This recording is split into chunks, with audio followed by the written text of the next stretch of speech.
మానసిక వైద్యుల వైద్యశాల వైద్య హాస్పిటల్ మెంటల్ హాస్పిటల్స్. ఓకే, ఎర్రగడ్డ మెంటల్ హాస్పిటల్ని మీరు ఒక్కసారి అట్లా మైండ్లో పెట్టుకొని పక్కకు పెట్టుకోండి. తెలంగాణ రాష్ట్రంలో అనేకమైనటువంటి ఆసుపత్రులు మనం చూసినాం. యశోద, కిమ్స్, అపోలో, రకరకాల హాస్పిటల్స్. అన్ని హాస్పిటల్స్లో కార్డియాక్ హాస్పిటల్ అని ఒకటి, లివర్ ట్రాన్స్ప్లాంట్ అని ఒకటి, ఆ తర్వాత న్యూరో హాస్పిటల్స్ అని ఒకటి, ఇవన్నీ ఉన్నాయి కదా. ఇవన్నీ పెట్టిరు, పెద్ద పెద్ద ఆసుపత్రులు, కార్పొరేట్ ఆసుపత్రులు పెట్టిరు. కానీ మెంటల్ హాస్పిటల్ పెట్టిరా వీళ్ళు ఒక్కటన్నా మెంటల్ హాస్పిటల్ ఒక్కటన్నా పెట్టిరా వీళ్ళు? పెట్టాలి. ఎందుకంటే మెంటల్ పేదోనికే వస్తుంది కదా, పేదోనికే వస్తుంది. నిజాం, ఆ పుణ్యాత్ముడు నిజాం పెట్టినటువంటి ఎర్రగడ్డ దవాఖానే దిక్కు. దాంట్లోంచి ఈ దీంట్లో ఒక శాఖలు పెట్టారు. ఏంది? సైక్రాటిక్, అంటే ఏమైనా మానసిక ఆందోళనలు అవి ఉంటే తగ్గించడానికి అది కొత్త కోర్సు, దాని విభాగం లెక్క తీసుకొచ్చి పెట్టిరు తప్ప. కానీ టోటల్గా మెంటల్ హాస్పిటల్ మాత్రం ఒక నిజాం పెట్టిందే. ఆ తర్వాత గవర్నమెంట్లు పెట్టలే, ఆ తర్వాత వచ్చిన గవర్నమెంట్లు పెట్టలే. ఈ కార్పొరేట్ శక్తులు ఏవైతే యశోదలు మనం చదువుకున్నాం కదా, మల్లారెడ్డి, నారాయణ హృదయాలయము, ఇది అది అని ఉన్నాయి కదా, ఏవి కూడా మెంటల్ హాస్పిటల్ మాత్రం పెట్టలేదు చూడండి. ఎందుకంటే దాంట్లో ఆందోళన తక్కువ, అంతే. ఆందోళన తక్కువ, అరుపులు ఎక్కువ, ఆందోళన ఎక్కువ ఉంటుంది. కాబట్టి దాన్ని తెరువుకోలే వీళ్ళు. నిజంగా ఈ కార్పొరేట్ ఆసుపత్రులు ప్రజాసేవకే ఉండినుంటే అది సేవలో భాగం కాదా? అది చేయాల్సిందే. బహుశా అటువంటి కార్యక్రమాలు ఏం జరగలేదు ఇక్కడ. ఓన్లీ మెంటల్ హాస్పిటల్ ఒకటే ఎర్రగడ్డ కాడ ఉంటుంది. అది 1800 చిల్లర ప్రాంతంలో ఏర్పాటు చేసినటువంటి ఆసుపత్రి. ఫస్ట్ అది చెంచల్గూడ జైల్లో ఉండే, ఆ తర్వాత ఆడికిని తీసుకుపోయి మహారాష్ట్రలో ఆడికిని మళ్ళీ తెచ్చి ఇక్కడ పెట్టిరనుకో. సో ఏదేమైనప్పటికీ కూడా ఆ మెంటల్ హాస్పిటల్ అనేది అనేక మంది మానసికంగా బాధపడుతున్నటువంటి వాళ్ళకి ఒక చికిత్సాలయం అయిపోయింది. అదొక దేవాలయం లెక్క అక్కడ ఉంటుంది ఎర్రగడ్డ దగ్గర. ఎవరన్నా మాట్లాడుకుంటే ఎవరో ఎర్రగడ్డ కూడా పోతావా, మొత్తం ఎర్రగడ్డనే ఇట్లా చేసేసిరు అన్నట్టు. పిచ్చాసుపత్రులు వేయాలి, ఎర్రగడ్డ మెంటల్. రాజకీయ నాయకులు కూడా మాట్లాడుకుంటాము సహజంగా చెప్పే మాట, పోతా వాడికి మైండ్ పనిచేస్తలే, ఎర్రగడ్డకు తోలియాలి, నేను హాస్పిటల్లో చూయించుకో అని చెప్పి ఇక్కడ గతంలో ఎవరు ఆలేరులో ఎమ్మెల్యే, మాజీ ఎమ్మెల్యే అనుకున్నారు కదా, ఎర్రగడ్డ దవాఖానకు తీసుకుపోవాలి, ఎర్రగడ్డకు దవాఖానకు తీసుకుపోవాలనేటువంటి మాటలు అనుకున్నారు. కానీ వాస్తవానికి నిజాము కంపెనీలే కాదు, అనేకమైనటువంటి కంపెనీలు పెట్టిండు. ఏది నిజాం షుగర్ ఫ్యాక్టరీస్ పెట్టిండు, ఆ తర్వాత ఏది ప్రాజెక్టులు కట్టిండు, అనేకమైనటువంటి సంస్కరణలు ఈ తెలంగాణ. ఓన్లీ ఒక రజాకారులు వచ్చి మాత్రమే నిజాంను చెడ్డోనిగా చిత్రీకరించారు. ఆ లాతూర్ నుంచి వచ్చినటువంటి ఆ కాసిం రిజ్వీ అనేటోడు చివరి టైంలో, అది కూడా 1948 సెప్టెంబర్ 8 తారీఖు నుంచి అక్టోబర్ 1 తారీఖు దాకా ఏం జరిగింది అనేది ఈ మధ్యకాలంలో నేను కొద్దిగా దాని మీద రీసెర్చ్ చేస్తూ ఉన్నా. చేస్తుంటే తెలిసినటువంటి భయంకర నిజాలు ఏంటంటే, అసలు నిజాం అనేటువంటి వ్యక్తి ఈ కాసిం రిజ్వీ గారు చచ్చిపోతే బాగుండు అనేటువంటి పరిస్థితి వచ్చిందట. అంత చివర్లో నిజాంకు చెడ్డ పేరు తెచ్చిండు ఈ కాసిం రిజ్వీ అనేటోడు. ఆ రజాకారులు ఈ అల్లరి మూకలు తయారైపోయి ఊర్ల మీద పడి జనాలను చంపారు. కానీ నిజాం అంతకంటే ముందు వాస్తవానికి జమీందారుల వ్యవస్థ, జాగీర్దారుల వ్యవస్థ ఉంది కదా, వీళ్ళు ప్రజల దగ్గర 100 రూపాయలు వసూలు చేస్తే నిజాంకు 4 రూపాయలు ఇచ్చేటోళ్ళు. పాపం నిజాంకి ఇదే అని తెలుసు. కానీ విషయం ఏంటంటే, నిజాం పేరు చెప్పి వీళ్ళందరూ కూడా భూస్వామ్య వర్గాలు ఏవైతే ఉన్నాయో వీళ్ళు దోపిడీకి తెగబడ్డారు. నిజాం వాస్తవానికి అనేకమైన కంపెనీలు పెట్టిండు, అనేకమైనటువంటి ప్రాజెక్టులు కట్టిండు, పెద్ద పెద్ద కంపెనీలు. నిజాం షుగర్ ఫ్యాక్టరీ ఆసియా ఖండంలోనే పెద్ద ఫ్యాక్టరీ పెట్టిండు. నిజాం రైల్వేస్ ఉండే, నిజాం టంకసాల, ఇప్పుడు మనకు సచివాలయం వెనకాల టంకసాల కనిపిస్తుంది, ఆ విద్యుత్ సౌధ కాడ ఏది టంకసాల, అది పైసలు ముద్రించే మిషన్, అదే ఆ టంకసాల, ఆ టంకసాల ఆయన పెట్టించిన టంకసాలనే. ఇప్పుడున్న ఉస్మానియా దవాఖానా కూడా నిజాం కట్టించిందే. గాంధీ కూడా 1948 ప్రాంతంలో ప్రారంభమైనటువంటిదే. హైకోర్టు బంగ్లా ఆయన కట్టిందే. ఇట్లా అనేకమైనటువంటి చారిత్రాత్మకమైనటువంటి కార్యక్రమాలను ఈ నగరానికి అందించిండు నిజాం. సో నిజాంను రజాకారులను వాడుకొని జమీందారులు, పెత్తందారులంతా కూడా నిజాంను ఒక ద్రోహిగా చిత్రీకరించారు. వాస్తవానికి నిజాం చేసిపోయిన కార్యక్రమాలు చూస్తే 1948 సెప్టెంబర్ 8 తారీఖు నుంచి అక్టోబర్ 1 తారీఖు దాకా జరిగిన గ్యాప్ ఏదైతే ఉందో ఆ గ్యాప్లో ఏం జరిగింది ఇంతకు అనేటువంటిది అన్నీ రీసెర్చ్ చేస్తున్న 1 మంత్లో. ఆ 1 మంత్లో రీసెర్చ్ చేస్తూనే భయంకరమైనటువంటి నిజాలు తెలిసినాయి.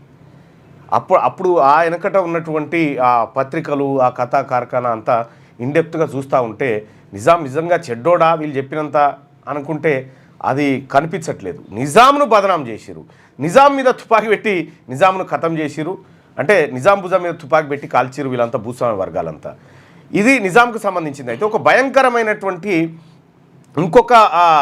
ఇంకొకటి నాకేం దొరికిందంటే 1956 నవంబర్లో జరిగినటువంటి నవంబర్ 1 తారీఖు నాడు ఆంధ్రప్రదేశ్ అవతరణ దినోత్సవం జరిగింది కదా. నవంబర్ 1 కదా, నవంబర్ 1 భాషా సంయుక్త రాష్ట్రాల పేరు మీద తెలుగు మాట్లాడే వాళ్ళంతా ఒకే రాష్ట్రంగా ఉండాలని చెప్పి అప్పుడు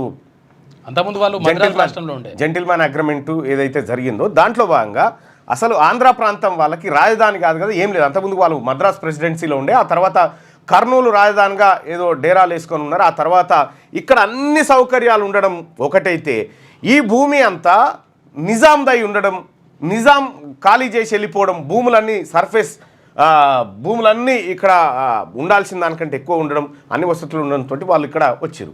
వచ్చిన సందర్భంలో కొండా వెంకట రంగారెడ్డి తర్వాత బూర్గుల రామకృష్ణారావు వీళ్ళందరూ ఉన్నారు కదా. అయితే కొండా వెంకట రంగారెడ్డి గారి ఆయన జీవిత కథ నేను చదువుతున్నటువంటి సందర్భంలో ఈయన తెలంగాణ రాష్ట్రం ప్రత్యేకంగా ఉండాలి అని అనేకమైన పోరాటాలు చేసిండు అన్నట్టుగా ఆ పుస్తకంలో ఉంది. నేను ఆ హిస్టరీకి వెళ్ళి లోపలికి పోయి చూస్తే కొండా వెంకట రంగారెడ్డి గారి స్టేట్మెంటు గోలకొండ పత్రికలో ఉంది. ఏమనుంది? ప్రమాణ స్వీకారం చేసిండు. ఎప్పుడు ఉమ్మడి రాష్ట్రం ఏర్పడ్డ తర్వాత ప్రమాణ స్వీకారం చేసి ఇంతకన్నా ఆనందమైనటువంటి రోజులు ఏముంటాయి, ఇలా తెలంగాణ ఆంధ్రాలో కలపడం సంతోషదాయకం అనేటువంటి స్టేట్మెంట్ దాంట్లో ఉంది. ఇక్కడ బుక్లో జీవిత చరిత్రలో మాత్రం తెలంగాణ ప్రత్యేకంగా ఉండాలని కొట్లాడి అనేటువంటి చరిత్ర ఉంది. సో ఆ రోజు కలిపి వాళ్ళే అధికారంలోకి వచ్చిర్రు, విడగొట్టిన తర్వాత వాళ్ళే అధికారంలోకి వచ్చిర్రు. ఇక ఎన్ని రకాలుగా చూసుకుంటే అన్ని రకాలుగా. సో చాలా ఇంట్రెస్టింగ్ హిస్టరీ. నేను వీలైతే దాన్ని ఒక బుక్ రూపంలోకి తీసుకురావాలని అనుకుంటా ఉన్నా, ఏం జరిగింది ఫ్యాక్ట్ అనేది. సో మొత్తానికైతే ఎర్రగడ్డ మెంటల్ హాస్పిటల్ ఏదైతే ఉందో వీళ్ళు అన్ని దవాఖానలు పెట్టారు. గాంధీకి పోటీగా, ఉస్మానియాకు పోటీగా, నీలోఫర్కు పోటీగా. నీలోఫర్ ఆసుపత్రి చిన్నపిల్లల దవాఖానా, నీలోఫర్ ఆసుపత్రి ఎంత పెద్ద ఆసుపత్రి, ఎంతమంది చిన్నపిల్లలకు దిక్కు. ఈ అన్ని హాస్పిటళ్లలో పైసలన్నీ నడిచిపోయిన తర్వాత ఆఖరికి పోయే ఆసుపత్రి అదే. ఇక ఫైనల్ అంటే ఆడికి తీసుకుపోతారు. ఇక cancer hospital, MNJ cancer hospital ఉంది. ఎన్ని చేసిండు నిజాం, ఎన్ని హాస్పిటల్స్, ఎన్ని కంపెనీలు, ఎన్ని భూములు, ఎంత ప్రత్యేక రైల్వే వ్యవస్థ, డక్కన్ ఎయిర్వేసు, నిజాంకు సపరేట్ ఎయిర్లైన్సే. అన్నీ ఒక దేశానికి ఉండాల్సిన క్వాలిటీస్ అన్నీ ఈ హైదరాబాద్ సంస్థానానికి ఉండే. ఆ తర్వాత జరిగిన పరిణామాలలో మొత్తం ఈ సంపద నిజాం మొత్తం సంపద అంతా జాగీర్దారులు దొరల చేతుల్లోకి వెళ్ళిపోయింది. సో ఆ హిస్టరీని మరింత చెప్పుకునేటువంటి ప్రయత్నం చేద్దాం. అందుకోసమే మెంటల్ హాస్పిటల్కి సంబంధించినటువంటిది వీడియో మీకు ఇదే వీడియో. విద్యను అందించడం, వ్యవసాయాన్ని అభివృద్ధి చేయడం, పరిశ్రమలను స్థాపించడంతో పాటు ప్రజల ఆరోగ్య సంరక్షణకు కూడా వారు బాధ్యత వహించారు. ఇదే ఎర్రగడ్డ మానసిక వైద్యశాల స్థాపన. నిజాన్ని నిర్భయంగా చెప్పే సత్తా ఉందా? వార్తలు రైట్. ఇది ఎర్రగడ్డకు సంబంధించినటువంటిది హాస్పిటల్. అసలు నిజాం ఏమేం చేసిండు, ఏం కథ అనేది. సో బీసీలు, మరీ ముఖ్యంగా బీసీలకు నిజాం ద్రోహియా, నిజాం ఎవరి పక్షాన నిలబడ్డాడు, నిజాంను బదనాం చేసిన వాళ్ళు ఎవరు, నిజాం నుంచి ఆస్తులు కొల్లగొట్టింది ఎవరు, వీటన్నిటిని కూడా మనం చరిత్రను తీసుకురాకపోతే కొత్త చరిత్రను రాయలేం కాబట్టి ఈ చరిత్ర మూలాల్లోకి వెళ్తా ఉన్నాం. సో ఇది ఎర్రగడ్డ దవాఖానకు సంబంధించినటువంటి అంశం. అయితే ఇక సోదరులారా, మార్నింగ్ న్యూస్లోకి వెళ్ళే కంటే ముందు కేంద్ర ప్రభుత్వం చేపడుతున్నటువంటి కులగణన ఏదైతే ఉందో ఈ కులగణన అత్యంత వేగంగా పారదర్శకంగా ఉండేటట్టు చూడాలి.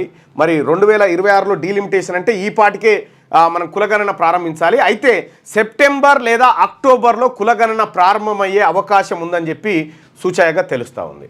మరి అది నిజమైతే మట్టుకి అదొక ఏడాది ప్రాసెస్ ఉంటుంది. అటు ఇటు 6-7 నెలలు, ఎందుకంటే ఇప్పుడు అంతా కంప్యూటర్ యుగం వచ్చింది కాబట్టి 6-7 నెలలు ఉంటుంది. మరి దానికి బడ్జెట్ కేటాయించి ఆ తర్వాత ఎమ్యునరేటర్లను పెట్టి ఈ డాటా అంతా సేకరించాలి. అయితే అత్యంత పకడ్బందీగా తీసుకొస్తామని కేంద్ర ప్రభుత్వం చెప్తా ఉంది. చెప్తున్నటువంటి క్రమంలోనే రాష్ట్ర ప్రభుత్వం ఎవరు రేవంత్ రెడ్డి గారు ఆ తర్వాత కాంగ్రెస్ పార్టీ నాయకులు ఇది ఆదర్శవంతమైన సర్వే, దీన్ని ఆదర్శంగా తీసుకొని ఈ మోడల్స్ మీరు అడిగితే మేము ఎట్లా చేసినాం అనేది ఇస్తామనేటువంటి మాట చెప్తా ఉన్నారు. అయితే ఆ మోడల్ ఈ మోడల్ అందరికీ తెలిసిపోయినటువంటి మోడలే. కానీ నేను ఒకటి ఏమంటున్నానంటే ఇప్పటికైనా ఇది అనివార్య పరిస్థితి. ఇప్పుడు నేను ముఖ్యమంత్రి గారికి రేవంత్ రెడ్డి గారికి చెప్తా ఉన్నా, ఆ పార్టీ నాయకులకు చెప్తా ఉన్నా, భారతీయ జనతా పార్టీ చెప్తా ఉన్నా, బీఆర్ఎస్కి చెప్తా ఉన్నా, ఇది బీసీల కాలం, ఇది బీసీలంతా మేల్కొన్నటువంటి కాలము. ఇప్పుడు మనం ఎన్ని శశబిషలు చేసినా ఎంత ఏం చేసినా జరిగే కార్యం బీసీలదే. రేపు భవిష్యత్తులో ఎన్నికలు బీసీల చుట్టే తిరుగుతాయి. ఈ అసలైన విషయాన్ని పక్కకు పెట్టి మనం పంతాలకు పోయి లేదు మేము ఇట్లా చేసినాం అట్లా చేసినాం. పాపం రాహుల్ గాంధీ గారు తెలంగాణ సర్వే రోల్ మోడల్ అని చెప్పిండు. ఆయన రోల్ మోడల్ అని చెప్పగానే ముఖ్యమంత్రి గారు ఈడ నిన్న సమావేశం ఏర్పాటు చేసి ఎక్కడెక్కడ బీసీలను పిలిచి ఆహా ఓహో అనేటువంటి కార్యక్రమం చేసిండు. సరే నువ్వు ముఖ్యమంత్రిగా అది చేసుకోవాల్సిందే, ఎందుకంటే అది నీ బాధ్యత కూడా, నీ ప్లేస్లో ఎవరున్నా కూడా చేస్తారు అది. కానీ భవిష్యత్తులో ఇప్పటిదాకా జరిగినటువంటి పరిణామాలన్నీ అందరికీ తెలుసు. భవిష్యత్తులో కూడా బీసీలకు సంబంధించినటువంటి అంశంలో ఇక మీరు పంతాలకు పోకుండా పవర్ ట్రాన్స్ఫర్ అవుతుంది బీసీలకు, అది అనివార్యం, తప్పనిసరి పరిస్థితి. తెలంగాణ రాష్ట్రం ఎట్లయితే ఇవ్వాల్సిన అనివార్యత ఏర్పడ్డదో బీసీలకు పవర్ ఇచ్చేయాల్సినటువంటి అనివార్యత ఇప్పుడు ఏర్పడ్డది. ఈ విషయాన్ని కేంద్రం కూడా గ్రహించింది, ఈ విషయాన్ని రాజకీయ పార్టీలు అన్నీ గ్రహించినాయి. మీ అందరికంటే ముందుగా రాహుల్ గాంధీ గారు గ్రహించింది. ఇది జిత్నే ఆబాది ఉత్నే ఇస్సేదారి అనేటువంటి మాట ఆయన ఎందుకు చెప్తా ఉన్నాడు? ఆయన ఎప్పుడో గ్రహించిండు కాబట్టి ఈ మాట. ఇది ఒక సైకిల్. పవర్ షేర్ అనేది నేను పొలిటికల్ సైన్స్లోనూ ఏదో ఎక్కడో చదివిన, ప్రభుత్వాలు వాటి విధానాలు అవి ఎట్లా మారుతూ ఉంటాయనంటే కొద్దిమంది వ్యక్తుల పాలన, ఆ తర్వాత ప్రజాస్వామ్యంలోంచి మళ్ళీ ఏక వ్యక్తి పాలన. ఇది రొటేషన్ సిస్టమ్. ఈ సిస్టంలో అందరూ ఇమడాల్సిందే. లేదు నేను ఈ సిస్టానికి ఉల్టా పోతా అంటే ఆగమైపోతారు. కాబట్టి నేనేం చెప్తున్నంటే ఇప్పటికైనా మీరు గ్రహించాల్సినటువంటి అంశం ఏంటంటే ఇంకా ఎవరైనా మాదే అధికారం, మేమే చెలాయిస్తాం, మా వల్లనే అవుతుంది, అసలు బీసీల వల్ల కాదు అనేటువంటి అభిప్రాయం ఎవరికైనా ఉంటే తుడిపేసుకోండి. మీరు చరిత్రని ఒక 500 ఏళ్లకు వెనక్కి పోయి చూడండి. 500 ఇప్పుడు నిజాం ఏక వ్యక్తి పాలన నిజాం. ఆ తర్వాత స్వాతంత్రం ఏర్పడ్డ తర్వాత కొద్దిమంది, ఆ రోజుల్లో ఉన్నటువంటి కొద్దిమంది ఉన్నత వర్గాల పాలనగా మారింది.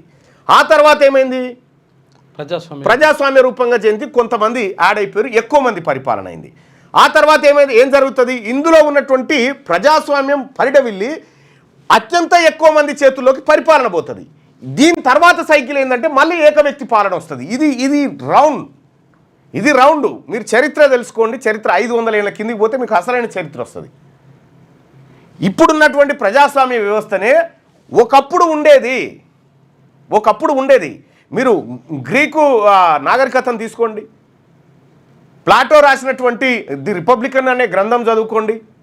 ఇవన్నీ చదువుకుంటే మీకు ఏం జరుగుతుంది, ఈ భూమి మీద ఏం జరిగింది అనేది మొత్తం తెలుస్తుంది. మనం ఇవి తెలియకుండా మనము సిస్టానికి ఉల్టాగా పోవడం వల్ల నష్టపోయేది ఎవరు? అల్టిమేట్గా మీరే, రాజకీయ పార్టీ నాయకులే. ఎవరైతే దీనికి ఎగనిస్ట్గా ఆలోచిస్తారో వాళ్ళే నష్టపోతారు. కాబట్టి అనివార్యమైనటువంటి ఈ అంశం గురించి మీరు శోకించుట తగదు. ఇది రైట్. మార్నింగ్ న్యూస్ చూస్తున్నటువంటి మిత్రులారా, ఈ లైక్ బటన్ని క్లిక్ చేయండి, షేర్ చేయండి.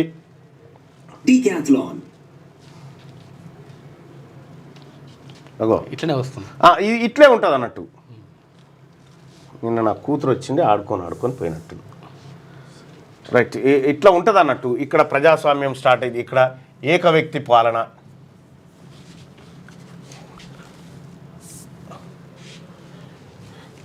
ఇట్లుంటుంది ఏక వ్యక్తి, కొద్దిమంది, మా ఎక్కువ సమూహం, ఆ తర్వాత అత్యధిక జనాభా పూర్తి ఉంటుంది. ప్రజా భాగస్వామ్యం, ఇప్పుడు ఈ ప్రజా భాగస్వామ్యం ఉంది. ఇప్పుడు ఇక్కడ ఎక్కువ మంది ఉన్నారు కదా, దీని తర్వాత ఇది వస్తుంది, దీని తర్వాత మళ్ళీ వచ్చేది ఏక వ్యక్తిదే, మళ్ళీ వచ్చేది ఇదే, మళ్ళీ వచ్చేది ఇదే, ఇట్లనే తిరుగుతుంటుంది. దాని గురించి మీరేం శోకించడం మంచిది కాదు. రైట్గా మార్నింగ్ న్యూస్లో ముందుగా ఈనాడు దినపత్రికలో ఉన్నటువంటి వార్తల్ని కనుక ఒక్కసారి చూస్తే, రైట్గా కులగణన నిర్ణయం కాంగ్రెస్ విజయం, రాహుల్ను ప్రధాని మోదీ ఆదర్శంగా తీసుకున్నారు, రాష్ట్ర అనుభవాలను కేంద్రంతో పంచుకునేందుకు సిద్ధం, రాజకీయ లబ్ధి కోసమే భాజపా రాష్ట్ర నాయకుల విమర్శలు, లోక్సభ ఎన్నికల్లో భాజపాకు 400 సీట్లు వస్తే రిజర్వేషన్లు రద్దయ్యేవి. విషయం ఏదంటే ఇది ఒక అందుకు ఇది నిజం. నిజంగా భారతీయ జనతా పార్టీ కనుక 300 పైచీలకు మొన్నటిసారి 300 పైచీలకు వచ్చిన సింగిల్ లార్జెస్ట్ పార్టీగా అధికారంలోకి వచ్చే అవకాశం ఉన్నా కూడా ఇవాళ కులగణన జరగకపోయేది. ఈ విషయంలో ముఖ్యమంత్రి రేవంత్ రెడ్డి గారి మాటతోనే ఏకీభవించవచ్చు. అయితే ఇక్కడ రేవంత్ రెడ్డి గారు ఏమంటున్నారంటే రాష్ట్ర అనుభవాలను కేంద్రంతో పంచుకునేందుకు మేము సిద్ధంగా ఉన్నామంటున్నాం. ఎస్, పంచుకోండి. అంటే పొరపాట్లు ఇక్కడ జరిగినాయి, ఈ పొరపాట్లు కాకుండా ఏం చేయవచ్చు అనే దాని విషయంలో మీరు పంచుకోవచ్చు. కులగణన నిర్ణయం కాంగ్రెస్ విజయమని, దేశవ్యాప్తంగా దీనిని కాంగ్రెస్ పార్టీలో చాలామంది దాన్ని వ్యతిరేకించారు. ఇది రాహుల్ గాంధీ గారి విజయం కిందకి వస్తుంది ఒకవేళ రావాల్సి వస్తే. దేశవ్యాప్తంగా దీన్ని నిర్దిష్ట వ్యవధిలోగా పూర్తి చేయాలని సీఎం రేవంత్ రెడ్డి కేంద్రాన్ని కోరారు. ఈ ప్రక్రియను ఎప్పుడు ప్రారంభించి ఎప్పుడు ముగిస్తారో వెల్లడించాలని. ఇప్పుడు మనము 2024 ఫిబ్రవరిలో అసెంబ్లీ తీర్మానం చేస్తే 10 నెలల పాటు దాన్ని పట్టించుకోలేము. మళ్ళీ 10 నెలల తర్వాత మళ్ళీ రాహుల్ గాంధీ గారి ఒత్తిడితోటి మళ్ళీ కులగణన మనం కార్యక్రమం చేసినాం. ఒక రాష్ట్రంలోనే అసెంబ్లీలో తీర్మానం చేసిన తర్వాత 10 నెలలకు మనం ప్రక్రియ ప్రారంభిస్తే ఏడాది పట్టింది మనకు. మరి కేంద్రానికి కూడా ఒక డెడ్ లైన్ ఉండాలి కదా, మాకే ఏడాది పట్టింది, మీరు ఎంతసేపట్లో చేస్తారని చెప్తా ఉన్నారు. అయితే దీంట్లో మాట్లాడుకుంటూ రేవంత్ రెడ్డి గారు ఒక కీలకమైనటువంటి వ్యాఖ్యలు చేసిండు. బహుశా అది కేంద్రం చెప్పాలి ఈ సమస్యలను ఎట్లా అధిగమిస్తారు అనేటువంటి. ఈ సమస్యలు ఎక్కడి నుంచి వస్తా ఉన్నాయి? ఈ సమస్యలు ఎక్కడున్నాయి? అయితే ఆయన కొన్ని క్రిటికల్గా మాట్లాడేటువంటి ప్రయత్నం ఆయన చేసినట్టుగా కనిపిస్తూ ఉంది. దాంట్లో ఆయన ఏమంటారంటే కేంద్ర ప్రభుత్వం ఇదంతా చెప్పాలి, ఎట్లా చేస్తారు, ఈ వచ్చేటువంటి సమస్యలన్నీ ఎక్కడి నుంచి వస్తున్నాయి? సమస్యలు బీసీల నుంచి లేవు, సమస్యలు ఎస్సీల నుంచి లేవు, ఎస్టీల నుంచి లేవు. వీళ్ళందరినీ ఎట్లా కూర్చోబెడతారనేటువంటి విధంగా మాట్లాడారు. లేని సమస్యలు సృష్టించకండి రేవంత్ రెడ్డి గారు, ముఖ్యమంత్రి గారు, గౌరవ ముఖ్యమంత్రి గారు, ఈ లేని సమస్యలు సృష్టించకండి. కులగణన చేయడం ద్వారా ఏ సమస్య రాదు. ఇప్పుడు మీరు నిర్వహిస్తే ఏమైనా సమస్య వచ్చిందా? మీ డేటా సరిగా లేక, మీరు సరిగా చేయక అది విఫలమైంది. కానీ ఏ సమస్య లేదు, రాదు కూడా. ఎందుకు వస్తుంది? ఎందుకంటే నివేదిక తయారు చేయడంతో మన బాధ్యత అయిపోలేదు. ఆ నివేదిక బీజేపీ నాయకులకు is max. Why? Because we have done and we have పరిస్థితిలో ఇప్పుడు ఈ సంకీర్ణ ప్రభుత్వాన్ని కాపాడుకోవాలంటే కులగణన చేసి తీరవలసిందే. విషయం మాట్లాడదాం.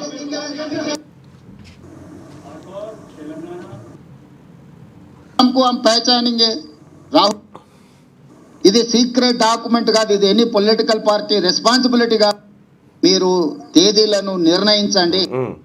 నేను అడుగుతున్నా, మీరు ఎప్పుడు మొదలు పెడుతున్నారు? ఎప్పటిలోగా జనగణన కులగణన చేర్చి పూర్తి చేస్తారో మీరు తేదీలను నిర్ణయించండి.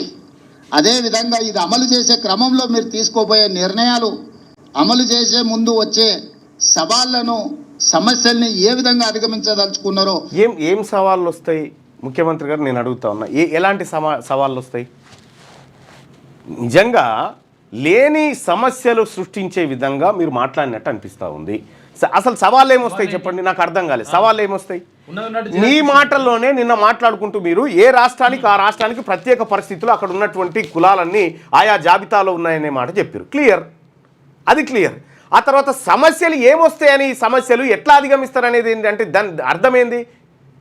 చాలా సమస్యలు వస్తాయి ఇవి చేస్తే అనేటువంటి సంకేతాన్ని పంపడమా? అటువంటి ఏమైనా ఉంటే దయచేసి మానుకోండి. రెండో విషయం ఏంటంటే ముఖ్యమంత్రి గారు కొద్దిగా ఇటు జరగన, ఆ షర్టు ఇటు దాకి అవి స్క్రీన్ మారిపోతుంది. అయితే ఈ ముఖ్యమంత్రి గారు చెప్తున్నటువంటి మాట ఏదైతే ఉందో, అన్ని రాజకీయ పక్షాలతో చర్చించండి, ఇది సీక్రెట్ డాక్యుమెంట్ కాదు సార్. బీసీల ఓట్లు అడగడానికి వచ్చినప్పుడు అన్ని రాజకీయ పార్టీలు చర్చించుకొని మా దగ్గరికి వస్తున్నాయా? మీరు అట్లా చర్చించుకున్న తర్వాత మా ఓట్ల కోసం వస్తున్నాయి కాదు కదా. మరి బీసీలకు నిజంగా చెప్తున్నాగా కులగణన చేస్తే బీసీల భవిష్యత్తు మారుతుంది, బీసీల తలరాత మారుతుంది, బీసీలకు కావాల్సిందేందో తేలుతుంది. మరి బీసీల ఓట్లు అడగడానికి వచ్చినప్పుడు మీ అప్పర్ క్యాస్ట్ రాజకీయ పార్టీలన్నీ మా దగ్గరకు అడిగే వస్తున్నాయా? ఎట్లా వస్తున్నాయి? మరి వస్తలేవు కదా. నిన్న పెట్టినటువంటి ప్రెస్ మీట్లో మళ్ళీ మీ లోపటి మనిషి బయటకు వస్తూ ఉన్నాడు. ఏమని? ఈ సమస్యలు ఎట్లా అధిగమిస్తారు, ఇవి ఎట్లాగా ఏం గతంలో 2011లో సెన్సస్ చేసిరు, సెన్సస్లో కాలమ్స్ పెట్టి ఒక అదనపు కాలం పెట్టి కులం ఏందని తీస్తారు. దానికి ఏం పోయింది? అయ్యిందేముంది దానికి? బీసీ ప్రజలారా ఇటువంటివన్నీ మనం గమనిస్తూ ఉండాలి ఎప్పటికప్పుడు. ఇది ఎన్ని పొలిటికల్ పార్టీ రెస్పాన్సిబిలిటీ కాదు, ఇది గవర్నమెంట్ ఆఫ్ ఇండియా బాధ్యత. కేంద్ర ప్రభుత్వం ఒక నిర్ణయం తీసుకొని ఒక విధానాన్ని తెచ్చినప్పుడు అన్ని రాజకీయ పార్టీలతోనే పార్లమెంటరీ వ్యవస్థలో భాగస్వాములైన ప్రతి ఒక్కరితో చర్చించి వాళ్ళ సూచనలు తీసుకోవాలి. అందుకే నరేంద్ర మోడీ గారికి సూచన చేస్తున్న గ్రూప్ ఆఫ్ మినిస్టర్స్తో ఒక కమిటీ వేయండి, ఆఫీసర్లతో కూడుకున్న ఇంకొక ఎక్స్పర్ట్స్ కమిటీని వేయండి. గ్రూప్ ఆఫ్ మినిస్టర్స్ రాజకీయ పార్టీలతోని అదే ఫైనల్ గా ప్రభుత్వం దీన్ని చట్టాన్ని చేసినప్పుడు కూడా సభలో సుదీర్ఘమైన చర్చ చేసి అన్ని రాజకీయ పార్టీలను ఇందులో భాగస్వాములను చేసినాం. ఎక్కడ కూడా మా పార్టీ విధానంగానో మా ప్రభుత్వంలో ఉండే కొద్ది మంది వ్యక్తుల విధానంగానో దీన్ని మేము అమలు చేయలేదు. 4 కోట్ల తెలంగాణ ప్రజలు ప్రతిపక్ష పార్టీలతో సహా ప్రభుత్వం అదే విధంగా స్టేక్ హోల్డర్స్ ఎవరైతే భాగస్వాములు ఉన్నారో లబ్ధిదారులు ఉన్నారో వాళ్ళు అదేవిధంగా ప్రజా హక్కుల కోసం పనిచేసే వాళ్ళందరినీ కూడా ఇందులో భాగస్వాములను చేసి వాళ్ళకు నమ్మకం విశ్వాసం కల్పించి ఈరోజు ఈ కార్యక్రమాన్ని ముందుకు తీసుకెళ్ళినాం. అందుకే ఈరోజు తెలంగాణలో దేశంలోనే మొదటి రాష్ట్రంగా తెలంగాణ నిలబడ్డది. ఇవాళ దేశానికే ఆదర్శంగా తెలంగాణ ముందు వరుసలో ఉన్నది. నిన్న రాహుల్ గాంధీ గారు అదే విషయం చెప్పినారు. తెలంగాణ మోడల్ ఈ దేశానికి రోల్ మోడల్.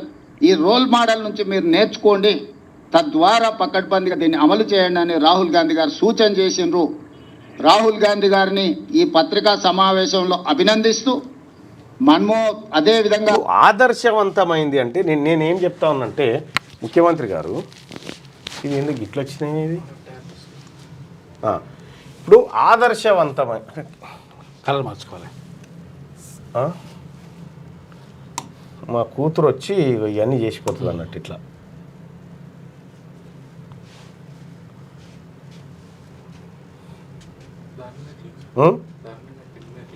దీని మీదనా? పెన్ మీద అందులో కలర్లు వస్తాయా? ఓకే. ఆదర్శవంతమైన ముఖ్యమంత్రి గారు ఒకే ఒక మాట చెప్పండి. ఇప్పటికి కూడా మీకు మించిపోలేదు. సర్వే చేసినావు, సరే గుడ్డిదో ఎడ్డిదో సర్వే చేసినావు కదా. చేసిన సర్వే నివేదిక ఇప్పటి వరకు ప్రజలకు తెలియదు నువ్వు ఏం చేసిన సంగతి. పారదర్శకంగా మనం సర్వే చేస్తే ప్రజల ముందు డాక్యుమెంట్ ఉండాలి. ఇప్పుడు 2011 సెన్సస్ అని కొట్టగానే నీకు ఏది గూగుల్లో మొత్తం కనిపిస్తాయి ఆ సైట్లో, గవర్నమెంట్ సైట్లో. మనం ఏ సైట్లో చూడాలి మనం చేసిన సర్వే? మనం లెక్కలే దాచిపెడితిమి. గతంలో కేసీఆర్ దాచిపెట్టినట్టే ఇప్పుడు దాచిపెడితిరి. ఇప్పుడు మీరు కులగణనలు చేసుకొని దాచిపెట్టుకోవడానికి కాదు కదా. మీరు కులగణనలు కుల సర్వేలు చేసి దాచిపెట్టుకోవడానికి కాదు కదా డాక్యుమెంటు. ఇది పబ్లిక్ డొమైన్లో ఉండాలి కదా. ఇది ప్రజాస్వామ్య దేశము, మీరు దాచుకోవడానికి కాదు అది. ఇప్పటికైనా ఈ కులాల వారిగా మీరు చేసినటువంటి లెక్కలు గ్రామాల వారిగా బయట పెట్టండి, తప్పేంది? సో దాచిపెడతారు, ఇంకా కొన్ని రోజులు దాచిపెట్టగలుగుతారు. ఎన్ని రోజులు దాచిపెట్టగలుగుతారంటే మీ చేతిలో బలం ఉన్న రోజులు దాచిపెట్టగలుగుతారు. తర్వాత ఏదో ఒక రోజు అయితే ప్రజలు మీ బలాన్ని తగ్గించినప్పుడు ఆ డాక్యుమెంట్ బయటికి రాకుండా ఉంటుందా? బయటికి రాకుండా ఉండలేదు కదా. ఎన్ని రోజులని ఇట్లా ఆదర్శవంతమైన డాక్యుమెంట్ అని ఎప్పుడు చెప్పాలంటే నేను ఈ సర్వే చేసిన, ఈ సర్వే ద్వారా ఈ కులం వాళ్ళు ఇంత ఉన్నారు, ఈ కులం వాళ్ళు ఇంత ఉన్నారు, ఈ గ్రామంలో ఈ కులం వాళ్ళు ఇంత, బెస్తా ఇంత, ముదిరాజ్కి ఇంత, పద్మశాలకు ఇంత, గౌడ్లు ఇంత, నాయ బ్రాహ్మణులు ఇంత, రజకులు ఇంత, దళితులు ఇంత, మాదిగ వాళ్ళు ఇంత, డక్కలి వాళ్ళు ఇంత, మాల వాళ్ళు ఇంత, ఈ లెక్క ఆ గ్రామ పంచాయతీ కాడ పోస్టర్ మీద ఉంటే సో దానివల్ల గొడవలు ఎందుకు గొడవలు అవుతాయి? మీ ఊర్లో ఉన్న జనాభా ఎంతమంది నీ కాలం ఒకటి ఉంది కదా, ఇంకా గొడవ ఎక్కడిది? గొడవలు ఎందుకు అవుతాయి? నువ్వు ఉల్టా పెడితే అయితే కానీ ఉన్నది ఉన్నట్టు వేస్తే గొడవ ఎక్కడిది? కాబట్టి మీరు రాష్ట్ర ప్రభుత్వాన్ని నేను డిమాండ్ చేస్తూ ఉన్నా, మీరు నిజంగా పారదర్శకంగా ఉంటే, ఇవాళ నిన్న ప్రెస్ మీట్ పెట్టారు కదా, నిన్న ప్రెస్ మీట్లో ఈ లెక్కలేమైనా చెప్తావేమనుకున్నాం, మళ్ళీ అదే కథ. రాహుల్ గాంధీ గారు అక్కడ తెలంగాణ మోడల్ అనగానే ఇక మీరు దాన్ని క్యారీ ఫార్వర్డ్ చేసి ముంగటికి తీసుకుపోవడానికి నిన్న ప్రెస్ మీట్ పెట్టారు.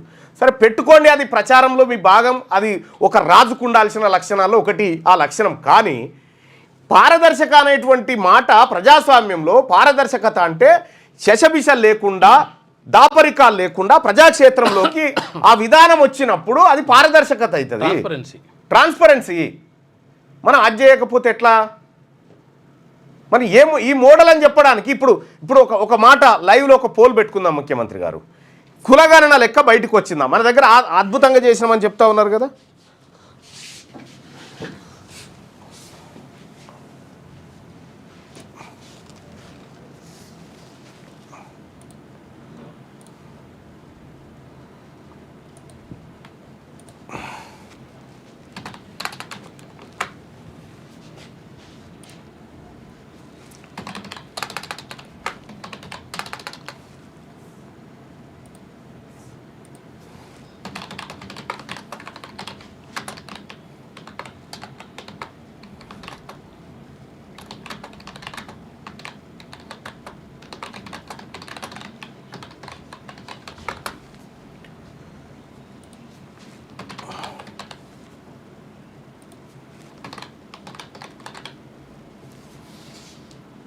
రైట్. ముఖ్యమంత్రి గారు ఒకసారి ప్రజల్ని అడుగుదాము ఇదే విషయము. తెలంగాణలో చేసిన కులగణనలో మీ కులం లెక్క ఎంతో మీకు తెలిసిందా? మీరు లైవ్ చూస్తున్నటువంటి సోదరులారా, తెలంగాణలో చేసిన కులగణనలో మీ కులం లెక్క ఎంతో మీకు తెలిసిందా? మీ ఊర్లో ఇప్పుడు మీ ఊరు వరకు అయితే 10 ఇండ్లు ఉన్నాయంటే మీరు గుర్తుపట్టగలుగుతారు.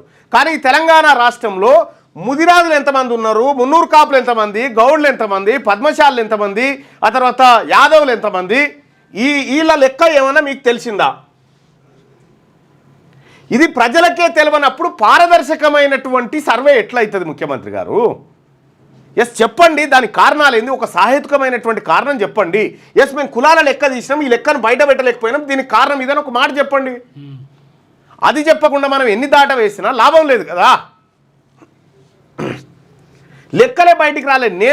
నేను మండల్లో కూర్చుంటే బిల్లు పెట్టేటువంటి సందర్భంలో ఈ కులాల వారిగా లెక్కలు ఇస్తారేమో అని కూర్చున్నా, అలా లెక్కలే లేవు.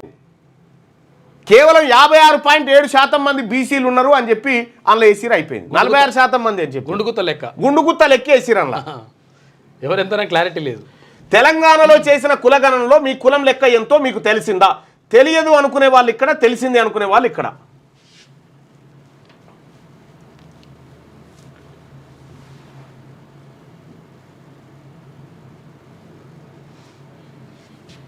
దాదాపు ఎవరికి తెలియదు.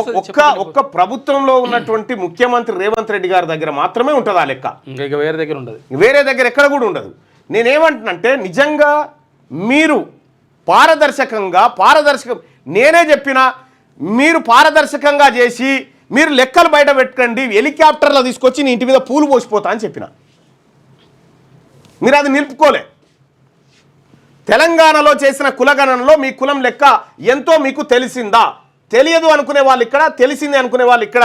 మీ కామెంట్ మీ ఒక బటన్ని నొక్కండి, దానికి సంబంధించినటువంటి మరిన్ని వివరాలు చూద్దాం. ఇది పారదర్శకమైనటువంటి సర్వే కాదు ముఖ్యమంత్రి గారు.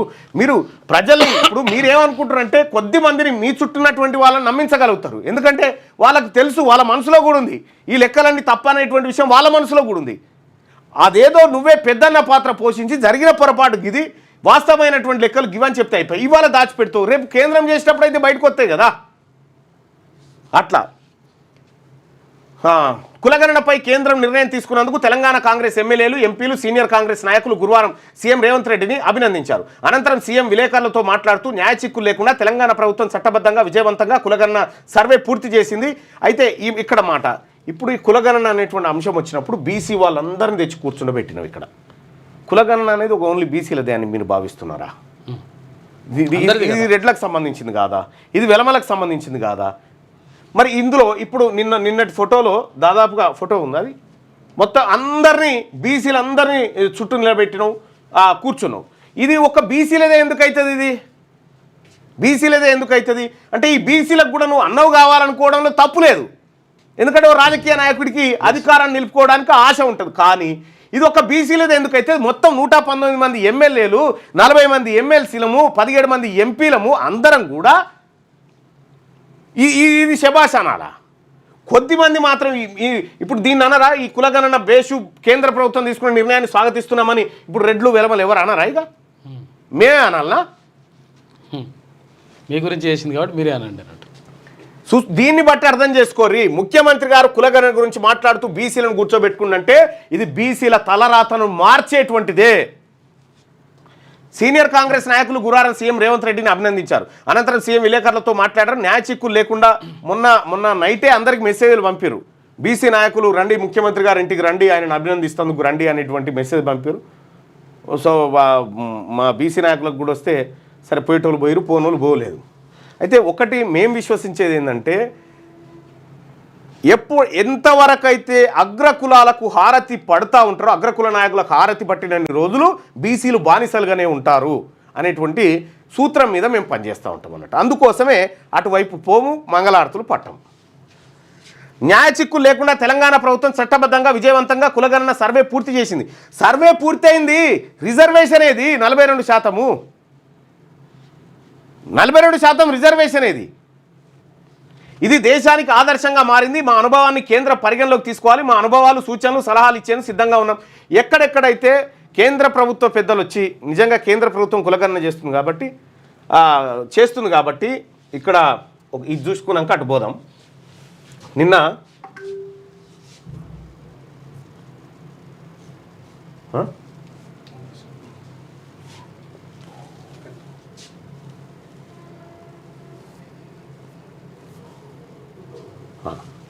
నిన్న ఈ కులగణన సందర్భంగా బీసీలు పోయి అభినందించుడేంది?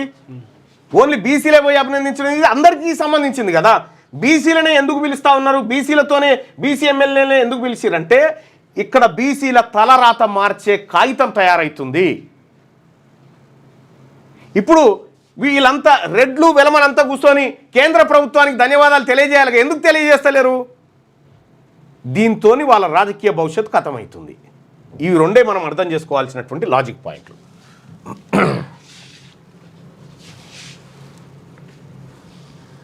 బీసీల్లో చైతన్యం రాకపోతే రాహుల్ గాంధీ గారు ఆ మాట అనకపోతుండే, మీ మీద ప్రెషర్ పెంచకపోతుండే, ఈ కులగణన పట్టించుకోకపోతుండే. 300 సీట్లు వస్తే నరేంద్ర మోడీ గారు ఎట్లయితే చేయకపోనో ఇక్కడ బీసీలో చైతన్యం రాకపోతే మీరు అది చేయకపోదురు. మేనే కదా మొత్తుకున్నా, 100 సార్లు మొత్తుకున్నా కులగణన ఎప్పుడు అని. రాహుల్ గాంధీని నరేంద్ర మోడీ ఆదర్శంగా తీసుకున్నందుకు సంతోషంగా ఉంది. మహాత్మా గాంధీ తరహాలో రాహుల్ గాంధీ ఈ దేశానికి ఏది కావాలో ముందుగానే గుర్తించి దాన్ని సాధించే వరకు వదిలిపెట్టరు. రాష్ట్ర భాజపా నాయకులు, గల్లీ నాయకులు రాజకీయ లబ్ధి కోసం విమర్శలు చేస్తున్నారు. రేవంత్ రెడ్డి విధానాలను మోదీ అనుసరిస్తున్నారన్న బాధ వారిలో కనిపిస్తుందని చెప్పి సరే చెప్పుకోవడానికి బాగానే ఉంటుంది. కానీ నరేంద్ర మోడీ గారు మీ విధానాన్ని ఎందుకు అవలంబిస్తాడు చెప్పు? నరేంద్ర మోడీ గారు అసలు ఇక్కడ ఉన్నటువంటి కేసీఆరే మీ పేరెత్తలేనప్పుడు దేశ ప్రధానమంత్రి మీ విధానాలను అనుకరిస్తే ఏం జరగాలి? బీసీలకు అన్యాయం జరగాలి. బడ్జెట్ పద్మనాభంలా లెక్కలేసుకుంటున్నా. ప్రతి నెల 30,000 కోట్లు అవసరం. వస్తున్న ఆదాయం 18,500 కోట్లు. ఆర్టీసీ కార్మికులారా సమ్మె ఆలోచన వద్దు.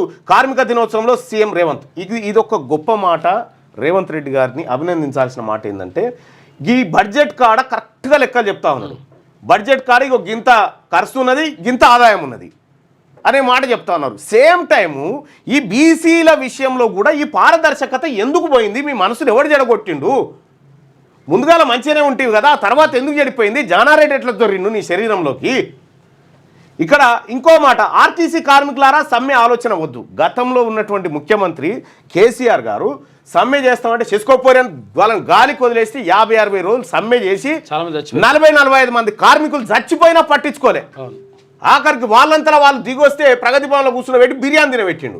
కానీ కేసీఆర్తో పోల్చుకుంటే రేవంత్ రెడ్డి 1000 వాళ్ళనయం. ఎందుకంటే ఆర్టీసీ కార్మికులారా సమ్మె ఆలోచన వద్దు, పరిస్థితి బాగలేదు, రిక్వెస్ట్ చేసుకుంటుడు. ఒక ముఖ్యమంత్రి ఒక కార్మిక వర్గాన్ని రిక్వెస్ట్ చేసుకుంటున్నటువంటి విధానంకి హ్యాట్స్ అప్. ఇది చేయాలి, కానీ గతంలో ఉన్నటువంటి పాలకుడు ఇది చేయలే. ఈ కొన్ని విషయాల్లో ఉన్నటువంటి చిత్తశుద్ధి ఒక బీసీల దగ్గర ఉంటే ఇవాళ మీరు అద్భుతమైన ముఖ్యమంత్రి కదా, చరిత్రలో గొప్ప నిలిచిపోతుండే.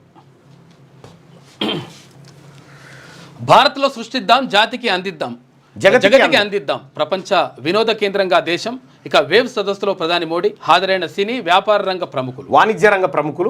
ఇక సంగీతం, సినిమా, గేమింగ్ రంగాల్లో భారత్ ప్రపంచ కేంద్రంగా ఉదయిస్తోందని ప్రధాని మోడీ అన్నారు. భారత్లో ఆరెంజ్ ఎకానమీ, సృజనాత్మక ఆర్థిక వ్యవస్థ అంటారట దాన్ని, పరిణమిల్లుతుందని తెలిపారు. ప్రపంచం కొత్త ధనం కోరుకుంటున్న ఈ తరుణంలో భారత్లో సృష్టిద్దాం, జగతికి అందిద్దామనే నినాదంతో మనం ముందడుగు వేయడానికి ఇదే సరైన తరుణం అని చెప్పారు. దేశంలో తొలిసారిగా ముంబైలో గురువారం ప్రారంభమైన 4 రోజుల world audio visual and entertainment సమ్మిట్ను ఉద్దేశించి ప్రధాని మాట్లాడారు. ఇవాళ ఇక్కడికి ఏదో ఏపీకి వస్తున్నట్టున్నాడు. అమరావతికి వస్తాం. మనిషి రోబోలా మారకూడదు. మనుషుల జీవితాల్లో మున్ముందు సాంకేతికత మరింత కీలక పాత్ర పోషిస్తుంది. సృజనాత్మక రంగంలో ఉన్నవారు కరుణామయమైన భవిష్యత్తు నిర్మాణం దిశగా కృషి చేయాలి. సంగీతం, నృత్యం, కథా రచన వంటి కళారూపాలు ఇందుకు దోహదపడాలి. మనిషి రోబోలా మారకూడదు. మానవ సమాజ సున్నితత్వాన్ని కాపాడాల్సిన అవసరం ఎంతైనా ఉంది. మీరు చూడండి, ఆర్టిఫిషియల్ ఇంటెలిజెన్స్ అనేది ఉంది కదా. ఇప్పుడు ఏఐ ఇది ఎట్లా వస్తున్నాయి, దొడ్డుగా వస్తుంది. ఏదో కొంచెం మారినట్టు రాణి ఇప్పుడు పట్టుకురాని తర్వాత చూసుకోవచ్చు. ఇది ఈ డాట్ పెట్టి సన్నది వస్తుంది ఇప్పుడు. రైట్. ఇక ఏఐ ఉంది కదా, ఈ ఇంకొక కొంచెం పెద్దగా పెడదాం. ఈ ఏఐ ఉంది కదా, ఈ ఏఐ ఇప్పుడు మనిషికి ఏం కావాలో ఆలోచిస్తూ ఉంది. మనిషికి మనం సపోజు ఏఐలో తెలంగాణ భవిష్యత్ ఎలా ఉండబోతుంది అంటే అప్పుడే జ్యోతిష్యుని అవతారం ఎత్తుతుంది. జ్యోతిష్యుని అవతారం ఎత్తి భవిష్యత్ ఇలా ఉండబోతుందని ఒక అంచనా వేస్తుంది. కాలజ్ఞానం చెప్తా ఉంటుంది. బ్రహ్మంగారు ఏఐ అంటే బ్రహ్మంగారు అయిపోయింది ఓ రకంగా. ఏ సైన్స్ చెప్తుంది. ఏఐకు తెలియని అంశం లేదు. అన్ని అంశాలను ఈ ప్రపంచాన్ని ఒడబెట్టి పట్టుకొస్తుంది. మనిషి ఏం ఆలోచిస్తుందో దానికి సమానంగా ఆలోచిస్తూ ఉంది. మనిషికి ఏం కావాలనే దాన్ని సమానంగా ఏఐ ఆలోచిస్తుంది. ఎప్పుడైతే ఏఐ మనిషి కంటే ఎక్కువ ఆలోచించింది అనుకో, డేంజర్ అవుతుంది, విస్ఫోటనం తప్పదు. మనిషి కంటే ఎక్కువ ఆర్టిఫిషియల్ ఇంటెలిజెన్స్ ఆలోచించడం ప్రారంభించిందంటే అప్పుడు అసలైన ప్రమాదం స్టార్ట్ అవుతుంది. రోబో సినిమా అవుతుంది. అప్పుడు కోర్ బ్రాంచీల్లో కృత్రిమ మేధ, బీబీఏ, బీసీఏల్లో కూడా అమలు. ప్రత్యేక పాఠాలు కాకుండా అవసరమైన చోట ఏఐ అనుసంధానం. ఏఐసిటికి నిర్ణయం, నిపుణుల కమిటీ నియామకం. భవిష్యత్తులో కృత్రిమ మేధ ప్రవేశించని రంగం ఉండబోదని ప్రపంచవ్యాప్తంగా ఇప్పుడు నేను ముఖ్యమంత్రి గారికి ఒక సూచన చేస్తూ ఉన్నా. ఇప్పుడు మనం విద్యా సంవత్సరం ప్రారంభించుకోబోతా ఉన్నాం. చాలా విద్యా పాఠశాలల్లో, గవర్నమెంట్ పాఠశాలల్లో మనం ఇట్లాంటి ఎలక్ట్రానిక్ డివైజులు, బోర్డులు అవన్నీ పెట్టుకున్నాం, టీవీ లాంటివి పెట్టుకున్నాం. అందులో ఏ సబ్జెక్టును పిల్లలకు బోధించడానికి ఒక సపరేట్ ట్యూటర్లను పెట్టండి. ఎందుకంటే ఈ మారుతున్న టెక్నాలజీకి అనుగుణంగా మన పిల్లలు మారుతారు. వాళ్ళకు ఆ ప్రాథమిక స్థాయి నుంచే మనం మినిమం 6-7వ తరగతి నుంచి కనుక ఈ ఆర్టిఫిషియల్ ఇంటెలిజెన్స్ ఎట్లా పనిచేస్తుంది, మనం ఏమేం చేయొచ్చు మీద అనేది చెప్తే చాలా అద్భుతాలు జరుగుతాయి. ముఖ్యమంత్రి గారు ఇది ఏం చేస్తారంటే మీ పేరే పెట్టుకోండి, పోనీ రేవంత్ అన్న బడి పథకం అని ఏదో నోటి పెట్టుకోండి. కానీ ఏం చేస్తారంటే గవర్నమెంట్ స్కూళ్ళల్లో ఈ డిజిటల్ బోర్డులను ఇప్పటిదాకా ఉపయోగిస్తలే. బడి ఉన్నాయి, ఎక్కడో కొన్ని చోట్ల మాత్రమే ఉపయోగిస్తున్నారు. మన ఊరు మనబడి ప్రణాళికలో భాగంగా వచ్చినటువంటి ఎక్విప్మెంట్ అంతా అట్లా ఉంది.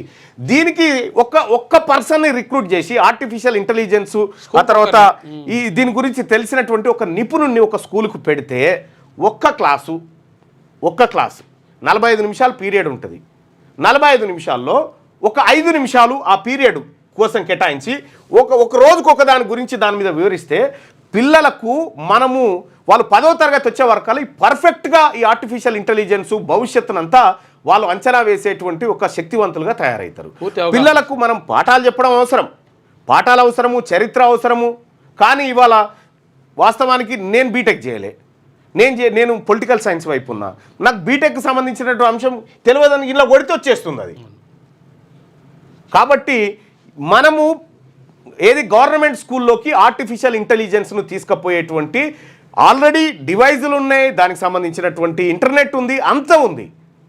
కేవలం ఒక ట్యూటర్ను పెడితే ఆ వ్యవస్థ రన్ అవుతుంది. మీరు చూడండి, ఆ దిశగా ఆలోచించండి.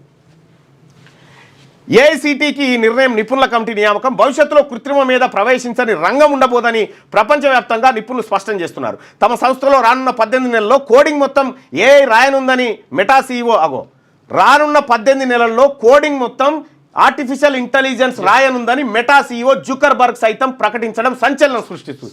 ఇంకా ఈ కోడింగ్ చేయాల్సినటువంటి కొలువులు, ఈ ఐటీలు, ఆ తర్వాత ఇప్పుడు ఈ ఇంజనీరింగ్ కాలేజీలలో లక్షల ఫీజులు పోయి చదివి నోట్స్ రాసి పరీక్షలు ఏమీ లేదు. చదువుతో సంబంధం మీరు చూడండి. ఈ జూకర్బర్గులు, ఆ తర్వాత ఆయన పేరేంది స్పేస్ ఎక్స్ ఎలాన్ మాస్క్లు, వీళ్ళు ఎవరు కూడా పెద్దగా చదవలే. వీళ్ళు చదివింది మోతాదే అంతే. కంపెనీ ఓనర్ ఎప్పుడు మోతాదే చదువుతాడు, అంతే చదువుతాడు. బాగా చదువుకున్న వాళ్ళు ఉద్యోగులు పెట్టుకుంటాడు. నేను ఎక్కడో చూసిన ఒక వీడియో, ఒక ఇద్దరు మాట్లాడుకుంటూ మోడీ చదువుకున్న MA డిగ్రీ కాగితాలు బయట పెట్టినంటే ఆయన 10th కూడా చదివితే బాగుండని అంటారు. కామెడీ చూడు.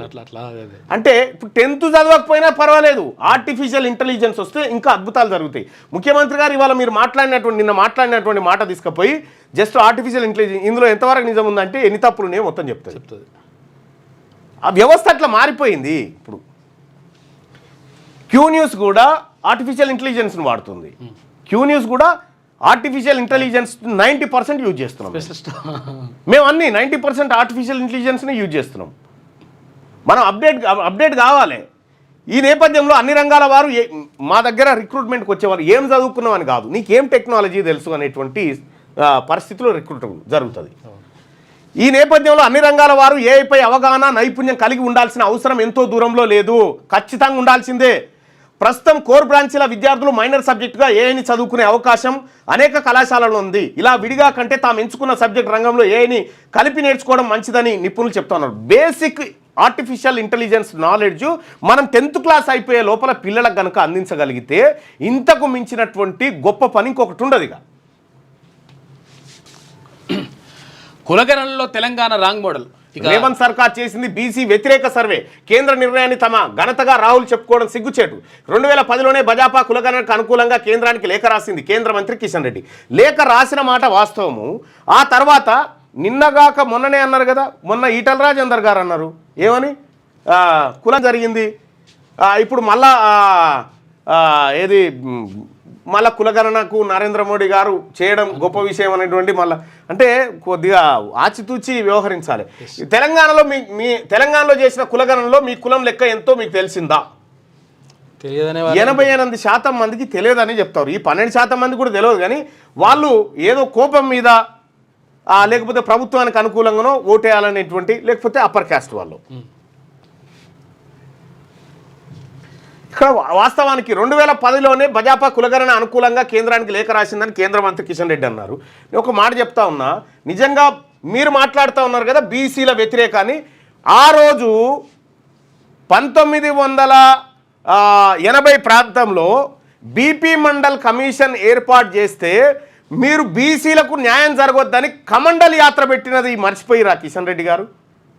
కాదు, ఇప్పుడు కిషన్ రెడ్డి గారు చెప్పిన మాటనే ఓకే అందాం. ఎందుకంటే రాసిండ్రు, ఓకే సంతోషం. 2010లో రాసిండ్రు, మంచిగా ఉంది. 2014 నుంచి 2024 వరకు మీ గవర్నమెంటే ఉంది కదా, మరి ఎందుకు అమలు చేయలేదు? అంటే విషయం ఏంటంటే 2014 తర్వాత ఇలా కులగణన చేయడానికి వచ్చింది ఒకే ఒక ఛాన్స్, ఇప్పుడే వచ్చింది. ఓకే, 2011లో జనాభా లెక్కలు అయిపోయినాయి కదా. అయితే 2011లో కూడా కాస్ట్ అనేటువంటిది తీసిరు, కానీ అది బయట పెట్టలేదు. అది బయట పెట్టలేదు. అయితే కిషన్ రెడ్డి గారు చెప్పిన దాంట్లో కొంత వాస్తవం ఉంది, కొంత అబద్ధం ఉంది. ఇప్పుడు వాళ్ళు రాజకీయాల కోసం, మీరు రాజకీయాల కోసమే. బీహార్ ఎన్నికలు ఇప్పుడు మీది కొలిషన్ గవర్నమెంట్ కాకపోతే మీరు చేయకనే పోతుండే. ఇది 63% బీసీలు ఉన్నారు అక్కడ బీహార్లో. రైట్. ఉద్రిక్తతలు సడలించుకోండి. భారత్ పాక్లకు అమెరికా హితువు. ఉగ్రపోర్లో భారత్కు బాసటగా ఉంటామని హామీ. వాగా సరిహద్దు పూర్తిగా మూసివేత. పాక్ సైనిక విమానాలను నావిగేషన్ సిగ్నల్లు నిలిపివేత. 7వ రోజు కాల్పులు జరిపిన దాయాది సైనికులట.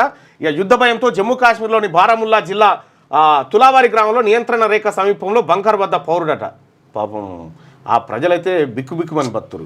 పాల్గామ్ ఉగ్రవాదుల్ని వేటాడి పట్టుకుంటాం, వారు ప్రతిఫలం అనుభవించేలా చేస్తా అని చెప్పి అమిత్ షా గారు చెప్తా ఉన్నారు. ఇన్ని రోజుల నుంచి దొరకలేరు ఇంకా వాళ్ళు ఎక్కడ ఉన్నారనేది.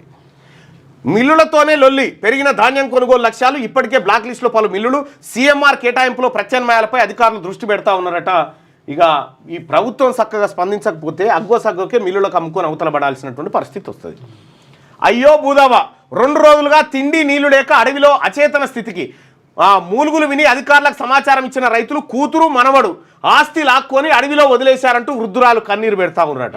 సఖీ కేంద్రానికి తరలించిన ఆఫీసర్లు జగిత్యాల జిల్లాలో అత్యంత మానవీయ ఘటన, అమానవీయ ఘటన, ఇదైతే అమానవీయ ఘటన. ముసలామె దగ్గర ఉన్న ఆస్తి గుంజుకొని మనవడు బిడ్డ ఇద్దరు తీసుకుపోయి ముసలామెని అడవిలో వెళ్ళిపోయారట. కొడుకులు లేరు, బిడ్డలే ఉండే. ఆ బిడ్డే మనవాడు కలిసి తీసుకుపోయి అడవిలో వారేసి ఇక నీ సాగు నువ్వు చదువుకో అని చెప్పి ఆస్తి గుంజుకొని పడేయాలి. ఇప్పుడు పడేసింది కదా, ఇలా బిడ్డని వాళ్ళ కొడుకు పడేసి వాళ్ళ కొడుకు తీసుకుపోయి అట్లనే పడేయాలి. ఇంత అన్యాయమా? ఏడున్నాం ఇంకా మనము. జనన మరణ రికార్డుల్లో ఓటర్ల లిస్ట్ లింక్ అంట. ఇక జనన మరణ రికార్డులను ఓటర్ల లిస్ట్ తో లింక్ చేయనున్నట్లు కేంద్ర ఎన్నికల సంఘం తెలిపింది. ఆధార్తో లింకు చేస్తే అసలైన సమస్య పోతుంది. దొంగ ఓటు అనేది పడదిగా. ఆధార్తో లింక్ చేస్తే రిజిస్ట్రార్ జనరల్ ఆఫ్ ఇండియా నుంచి మరణాల సమాచారాన్ని ఎలక్ట్రానిక్ రూపంలో ఎప్పటికప్పుడు తీసుకుంటామని చెప్పిందట. రైట్. ఇక రాష్ట్ర ఆర్థిక పరిస్థితి బాగాలేదు. ఇప్పుడిప్పుడే గాడిన పెడుతున్నా మరో ఏడాదిలో కొంత కుదురుకుంటుంది. ఆర్టీసీ కార్మికులు సమ్మె లాంటి నిర్ణయాలు తీసుకోవద్దని చెప్పి సీఎం రేవంత్ రిక్వెస్ట్. ఇక కపట నాటక సూత్రధారి కేసీఆర్ మళ్ళీ బయలుదేరిండు. 10 ఏళ్లలో ఏనాడైనా ఉద్యోగులకు ఫస్ట్ తారీఖు జీతాలు ఇచ్చిండా? 10 ఏళ్లలో కాదు కానీ లాస్ట్ 2-3 ఏళ్ల నుంచి డిస్టర్బ్ అయింది. 7 ఏళ్ల వరకు వచ్చినాయి. అయితే ఇప్పుడు కేసీఆర్ ఈడున్నా ఇంతకంటే దివాలా తీసే ఉండు. ఇప్పుడు కేసీఆర్ బయలుదేరినా గంతే, బయలుదేరకపోయినా గంతే. ఆయన వల్ల ఏం జరిగిందో నష్టం ఈ ప్రపంచానికి అంతేరక. 10 ఏళ్లలో ఏనాడైనా ఉద్యోగుల ఫస్ట్ తారీఖు జీతాలు ఇచ్చిండ్రా అంటే మొదటి తారీఖు వాళ్ళ జీతాలు వాళ్ళకి ఇవ్వడం కూడా వార్త అయిపోయిందా? ఎక్కువ జీతం కావాల డిమాండ్ పోయింది. 5 డిఏల మాట అటు ఇస్తే ఆర్టీసీ కార్మికుల ధర్నాలను అణిచివేసిండు. 50 మంది కార్మికులను బలి తీసుకున్నాడు. 8.29 లక్షల కోట్ల అప్పు చేసి ఏ ఒక్క అభివృద్ధి పనైనా చేసిండా? 1,02,000 కోట్లతో కాళేశ్వరం కడితే అది కూలేశ్వరం అయింది. సింగరేణి సహా కాంట్రాక్టర్ల వరకు అందరికీ బాకీలు పెట్టిండు. ప్రతి నెల కనీస అవసరాలకి 22,500 కోట్లు కావాలి. వస్తున్న ఆదాయం 18,500 కోట్లు. అందులో అప్పుల చెల్లింపులకే 6,500 కోట్లు. కేసీఆర్ మన నెత్తి మీద పెట్టిపోయిన అప్పును ప్రతి నెల 6,500 కోట్ల రూపాయలు రాష్ట్ర ప్రభుత్వం కడుతుందని చెప్పి లెక్కలు చెప్తా ఉంటే మనకు వస్తున్న ఆదాయం 6, వ్యయం 8 రూపాయలు లెక్క ఉంది మనది. ఆర్టీసీ కార్మికులు నన్ను నమ్మండి, మీకు అండగా ఉంటా, త్వరలో గిగ్ వర్కర్స్ పాలసీ తీసుకొస్తామని వెల్లడి. ఇది భరోసా ఇచ్చేటువంటి మాట, ఒక ముఖ్యమంత్రి బాధ్యతతో చెప్పినటువంటి మాటగా దీన్ని భావించవచ్చు. ఆర్టీసీ కార్మికులారా ముఖ్యమంత్రి చెప్తున్నటువంటి మాట కాబట్టి ఒకసారి ముఖ్యమంత్రిని కలిసి ఆయన భరోసా తీసుకోండి ఆయన దగ్గర. మేడే కార్యక్రమంలో ప్రసంగం. రాష్ట్ర ఆర్థిక పరిస్థితి బాగోలేదని, గత సర్కార్ చేసిన అప్పులకు తప్పులకు కుప్పగూలిందని ఇప్పుడిప్పుడే గడిన అయితే ఇక్కడ గాకు దీర్ఘం ఉండాలి. వెలుగు దినపత్రిక గాడిన పెడుతున్నామని సీఎం రేవంత్ రెడ్డి అన్నారు. మరో ఏడాదిలో ఆర్థిక పరిస్థితి కొంత కుదురుకుంటుందని, అప్పటి వరకు అందరూ సహకరించాలని ఆయన కోరారు. ఆర్టీసీ కార్మికులు సమ్మె వంటి కఠిన నిర్ణయాలు తీసుకోవద్దని, తమను నమ్మి సహకరించాలని విజ్ఞప్తి చేశారు. గత ప్రభుత్వం 8.29 లక్షల కోట్ల అప్పు ఊబిల్లోకి రాష్ట్రాన్ని నెట్టిందని, అయినా తమ ప్రజాప్రభుత్వం ప్రతి రూపాయిని ప్రజల సంక్షేమం కోసం ఖర్చు పెడుతుందని సీఎం తెలిపారు. ఉన్నది ఉన్నట్టు చెప్తున్నానని, రాష్ట్ర ఆర్థిక వ్యవస్థను ముందుకు తీసుకువెళ్లేందుకు ప్రజల సహకారం కావాలన్నారు. దేశానికి ఆదర్శంగా నిలిచే గిగ్ వర్కర్స్ పాలసీ త్వరలో తీసుకొస్తామని హామీ ఇచ్చారు. అయితే ఇక్కడ ఇప్పుడు ముఖ్యమంత్రి గారు లెక్కలు చెప్తా ఉన్నారు, గింత వస్తుంది గింత పోతుందని. నిజంగా దండికి వచ్చేది ఉంటే ఎవరు చెప్పకపోతే పైన నిగనిగా లోపల విషం. రంగు చూసి మామిడి పండ్లు కొంటే మోసపోయినట్టే, పక్వానికి రాకముందే తెంపి కార్బైడ్ ఇతర కెమికల్స్తో మాగబెడుతున్న వ్యాపారులు. మార్కెట్లోకి మేలో రావాల్సిన పండ్లు మార్చి నుంచే అందుబాటులోకి. తీయగా రసాలు ఊరాల్సినవి కాస్త సప్పసప్పగా రుచిపచ్చి లేకుండా ఉండట్లేదట, రుచిపచ్చి ఉండట్లేదు. ఇలాంటి పండ్లు తింటే ఆరోగ్యంపై తీవ్ర ప్రభావం పడుతుందని డాక్టర్ల హెచ్చరిక. ఇక మామిడి పండ్లు ఎర్రగా బుర్రగా మంచిగా ఎల్లో కలర్లో ఉన్నాయి అనుకుంటారు కదా, ఇగో ఇటువంటి పౌడర్లు చల్లుతారట దాని మీద.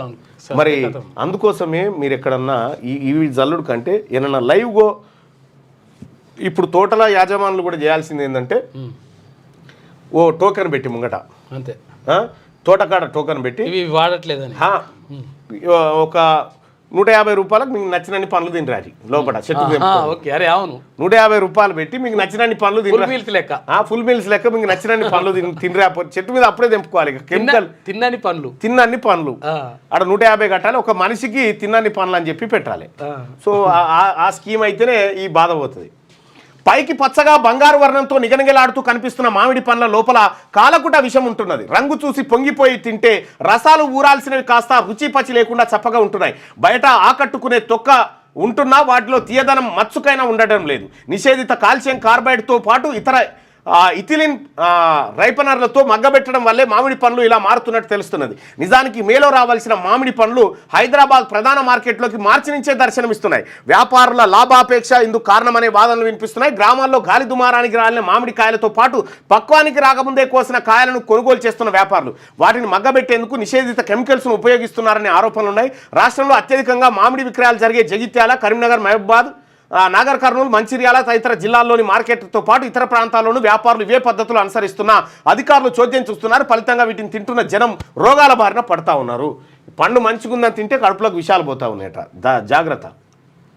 పండ్లలో తేడాను ఎట్లా గుర్తించాలి? మామిడి పండ్లలో అసలు దీంట్లో కెమికల్ కలిపిర్రా, ఏం కలిపిర్రు, ఇది ఎట్లా మగ్గింది, ఇది అనేది ఎట్లా గుర్తు? సహజంగా పండిన మామిడి పండ్లు పసుపు లేత ఆకుపచ్చ రంగు కలిగి లోపల పండు మొత్తం పక్వం వచ్చి ఉంటుంది. పండును ఒత్తితే కొద్దిగా మెత్తగా ఉంటుంది. ఎక్కువ రోజులు నిల్వ ఉన్నా త్వరగా పాడైపోదు. సహజంగా మగ్గిన పండ్ల వాసన కొద్ది దూరం వరకు వస్తుంది. కాల్షియం కార్బైడ్, ఇథిలిన్ రైపనర్ వాడిన పండ్లకు, మామిడి పండ్లకు వచ్చే సహజ వాసన రాదు.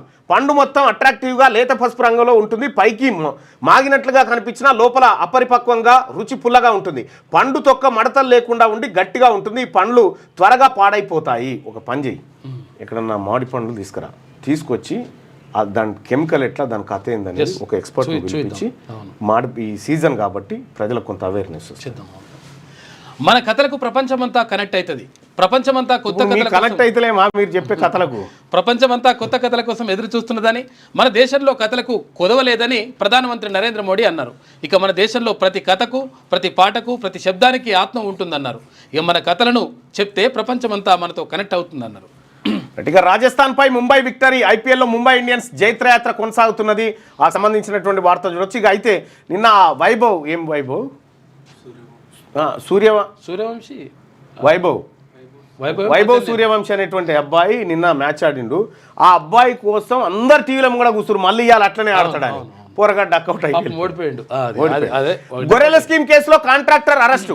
మొయినుద్దీన్ అదుపులోకి తీసుకున్న ఏసీబీ కేసు నమోదు కావడంతో దుబాయ్కి పరారు. హైదరాబాద్కు రాగానే ఇమ్మిగ్రేషన్ సహకారంతో అరెస్ట్ చేసిరట.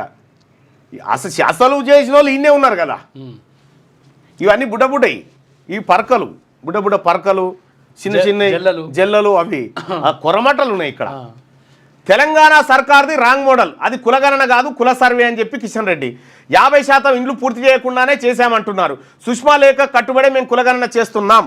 రాహుల్ రేవంత్ రెడ్డికి భయపడి కాదు, మా కులగణనలో ముస్లింల బీసీలో చేర్చబోం. మత ప్రాతిపదికన ఎవరిని బీసీలో చేర్చే ప్రసక్తే లేదు. రాష్ట్రంలో ఎప్పుడు ఎన్నికలు వచ్చినా కాంగ్రెస్ ఓటమి ఖాయమని కామెంట్ చేస్తున్నాం. ఇది ఏంది మనలొల్లి?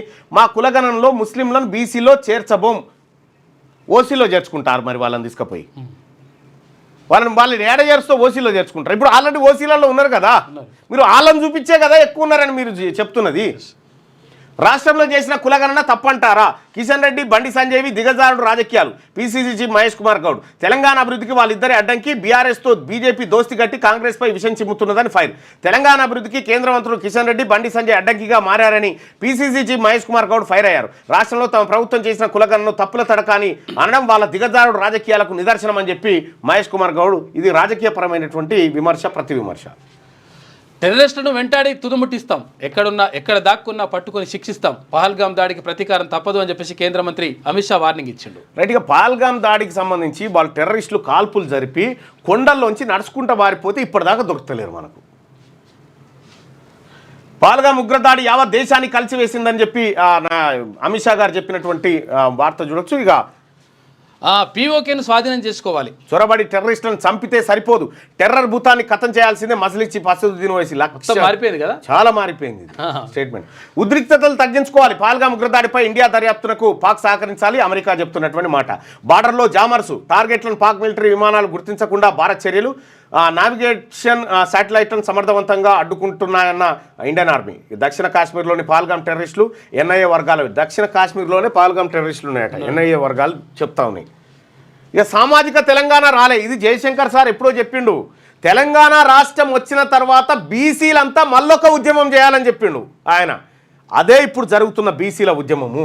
ఇప్పుడు ఈ బీసీల ఉద్యమంలోకి కవిత గారు మెల్లగా కవిత యాదవ్ గౌడ్ ముదిరాజ్ పటేల్ అన్నట్టు సామాజిక తెలంగాణ రాలే, సమాజ స్థాపన కోసం మరో ఉద్యమం రావాలి అని చెప్పి అమ్మ సమాజ స్థాపన ఉద్యమాలు మేము చేసుకుంటాం తల్లి, మీరు చేసిన ఉద్యమాలు ఇవన్నీ జాలిగా మీరు ఆయన ఉన్నప్పుడు చెప్తే మంచిగా. ఇప్పుడు మీరు బీసీ ఉద్యమానికి మద్దతు ఇరి చాలు, పోరాటం మేము చేస్తాం. బయటకెళ్ళి రైతు బంధు కింద ఎకరం ఉంటే 10,000, 10 ఎకరాలు ఉంటే 1,00,000 ఇచ్చినాం. అమ్మ మీ ఇళ్ళకి ఇయ్యలే, లేకపోతే మీ ఆస్తులు అమ్ముకొచ్చి చేయలే, మా సొమ్మే అది.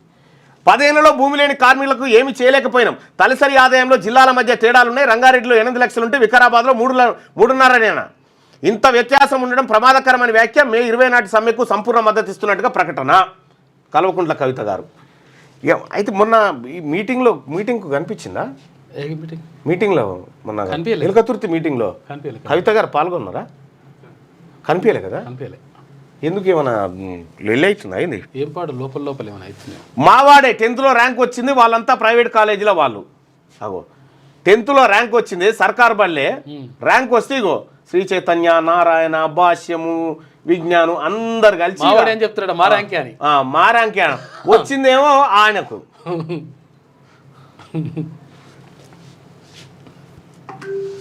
ఆంధ్రజ్యోతిలో వార్తలు చూద్దాం. జనన మరణ రికార్డులతో ఓటర్ల జాబితా అనుసంధానం. ఇక ఓటింగ్ ప్రక్రియలో పారదర్శకత పెంచడానికి ఇక ఆర్జీఐ నుంచి నేరుగా మరణాల సమాచారం వెంటనే బిఎల్ఓలతో క్షేత్రస్థాయిలో ధృవీకరణ. కేంద్ర ఎన్నికల సంఘం కీలక నిర్ణయం తీసుకుంది. రైజింగ్ తెలంగాణను ఎవరు ఆపలేరు, ఆపాలనుకునే వారి కాళ్ళు కాలిపోతాయి. ఆర్టీసీలో సమ్మెపోటు రాష్ట్రానికి. నిజంగా వీళ్ళంతా రెడ్డి ఎమ్మెల్యేలు అంటే ఇట్లనే నిలబెడదురా, వాళ్ళని కూర్చోబెడదురు, అట్లే నిలబెడదురా, పెట్టకపోదురు. ఇక పాపం వికలాంగుల సంఘానికి ఆయన కార్పొరేషన్ చైర్మన్, ఆయనను కూడా నిలబెట్టిరు ఆఖరికి. ఆర్టీసీలో సమ్మెపోటు రాష్ట్రానికే నష్టం, సమ్మె విషయంలో చర్చిద్దాం, చేయగలిగింది చేస్తాం. రాష్ట్ర ఆర్థిక పరిస్థితి బాలేదు, అందరూ సహకరించాలి. 15 నెలలుగా ఎన్నో నిద్రలేని రాత్రులు గడిపాం. 10 ఏళ్లలో 8 లక్షల కోట్లు ఎటు వెళ్ళాయో తెలియట్లే. కపట నాటక సూత్రధారి కేసీఆర్ బయలుదేరాడు, జాగ్రత్త. పథకాలు వాటి అమల్లో తెలంగాణ నంబర్ 1గా నిలిచింది. కులగణకు తెలంగాణ మోడల్ను పరిశీలించండి, కేంద్రానికి సహకరించేందుకు సిద్ధమని ముఖ్యమంత్రి రేవంత్ రెడ్డి. ఇక ఇది ఇట్లుంటే కులగణన రాంగ్ రోల్ మోడల్ తెలంగాణ. 50% ఇళ్లలో కూడా సర్వే 50% కాదులే, ఎక్కువ చేసిర్లే, నువ్వు వట్టిగానే కాల్చిపారేకు. జరిగిన మోసం ఎక్కడ జరిగింది అంటే పారదర్శకంగా జరగలే, రివ్యూ లేదు, ఎన్ని ఇళ్లలో జరగలేదో లెక్కలేదు సర్కార్ దగ్గర. మాకు ఆ మోడల్ ఏమాత్రం అవసరం లేదు. రాహుల్ నిజంగా కులగణనకు మోడల్ తీసుకోవాలంటే బీహార్ మోడల్ తీసుకోవాలి. కరెక్ట్, అది బీహార్ మోడల్ పర్ఫెక్ట్ ఉంది. రాహుల్కు భయపడి కులగణన చేయట్లేదు. మత ప్రాతిపదికన ఎవరిని బీసీలో చేర్చాం కేంద్ర మంత్రి కిషన్ రెడ్డి. అది అశాస్త్రీయ కులగణన, ముస్లింలను బీసీలుగా చూపి తీవ్ర అన్యాయం చేసిన రేవంత్ సర్కార్. బీసీ రిజర్వేషన్లకు కాంగ్రెస్ వ్యతిరేకం, తొలుత కులగణన చేసింది బీహార్లోని ఎన్డీఏ సర్కార్ అని చెప్పి లక్ష్మణ్ చెప్తున్నటువంటి మాట. పాక్లో గుబులు. ఇక ఇప్పటికే అంతర్గత సమస్యలతో ఉక్కిరి బిక్కిరవుతున్న దాయాద్ దేశం భారత్తో పోరు తప్పదేమోనని ఆందోళన. ఇక బంగ్లాను వాడుకుని భారత్పై ఒత్తిడికి ప్లాన్ చేస్తుంది. అందుకే భారత్ బంగ్లా సరిహద్దులో పాక్ సైన్యం ఐఎస్ఐ కదలికలు, అటు ఎల్ఓసి వెంట నిఘా రాడర్లు, ఎలక్ట్రానిక్ వార్ఫేర్ వ్యవస్థల మోహరింపు. పాక్ ప్రధాన నగరాలు కరాచీ, లాహోర్ల గగనతలంపై నెల రోజుల పాటు ఆంక్షలు. పాక్ ఆర్మీ చీఫ్ అసీం మునీర్ అదృశ్యం, దేశం వదిలి పారిపోయారని ప్రచారం జరుగుతూ ఉందట. ఇక అమృత్సర్లో భారత్తో యుద్ధం అంటే పారిపోతురు. అమృత్సర్లో ఉగ్రకుట్ర భగ్నం చేసిండ్రు. భారీగా ఆయుధాల స్వాధీనం, తుపాకులు, గ్రానైడ్లు ఉండడంతో కలకలం రేపింది. బీఎస్ఎఫ్, పంజాబ్ పోలీసుల ఆపరేషన్. పాకిస్తానీలు భారత్ వీడేందుకు గడువు పొడిగింపు, మానవతా దృక్పథంతో గడువు సవరించిన కేంద్రం. భారత్కు 1100 కోట్ల సైనిక సామాగ్రి సరఫరాకు అమెరికా ఆమోదం తెలిపిందట. ఇక వాడు యుద్ధం అంటే అమెరికాకు పండుగ. ఈ అమెరికాలో ఈ గన్స్ బిన్స్ అన్ని తయారేది అమెరికాలో. మన కాడ గోదాములు నిండిపోయినప్పుడల్లా 2 దేశాల మధ్య యుద్ధం. ఒరిజినలా లేకపోతే చేసిన రోజు తెలియదు కానీ ఒకటి ట్రంప్ మాట్లాడినట్టుగా ఒకటి వచ్చింది. ఏంటిది అది? అంటే నాకు మోడీ ఫ్రెండ్, అందుకని భారత్కి మేము సపోర్ట్ ఉంటాము అంటుండా.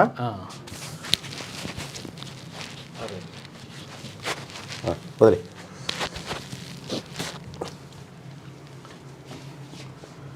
అవుట్సోర్సింగ్ భారం తగ్గించుకుందాం, అవసరానికి మించి ఉన్న ఉద్యోగులను సాగనంపిన సర్కార్. ప్రస్తుతం 1,27,326 మంది సర్దుబాటు చేశాక 19,000 మంది తొలగింపట.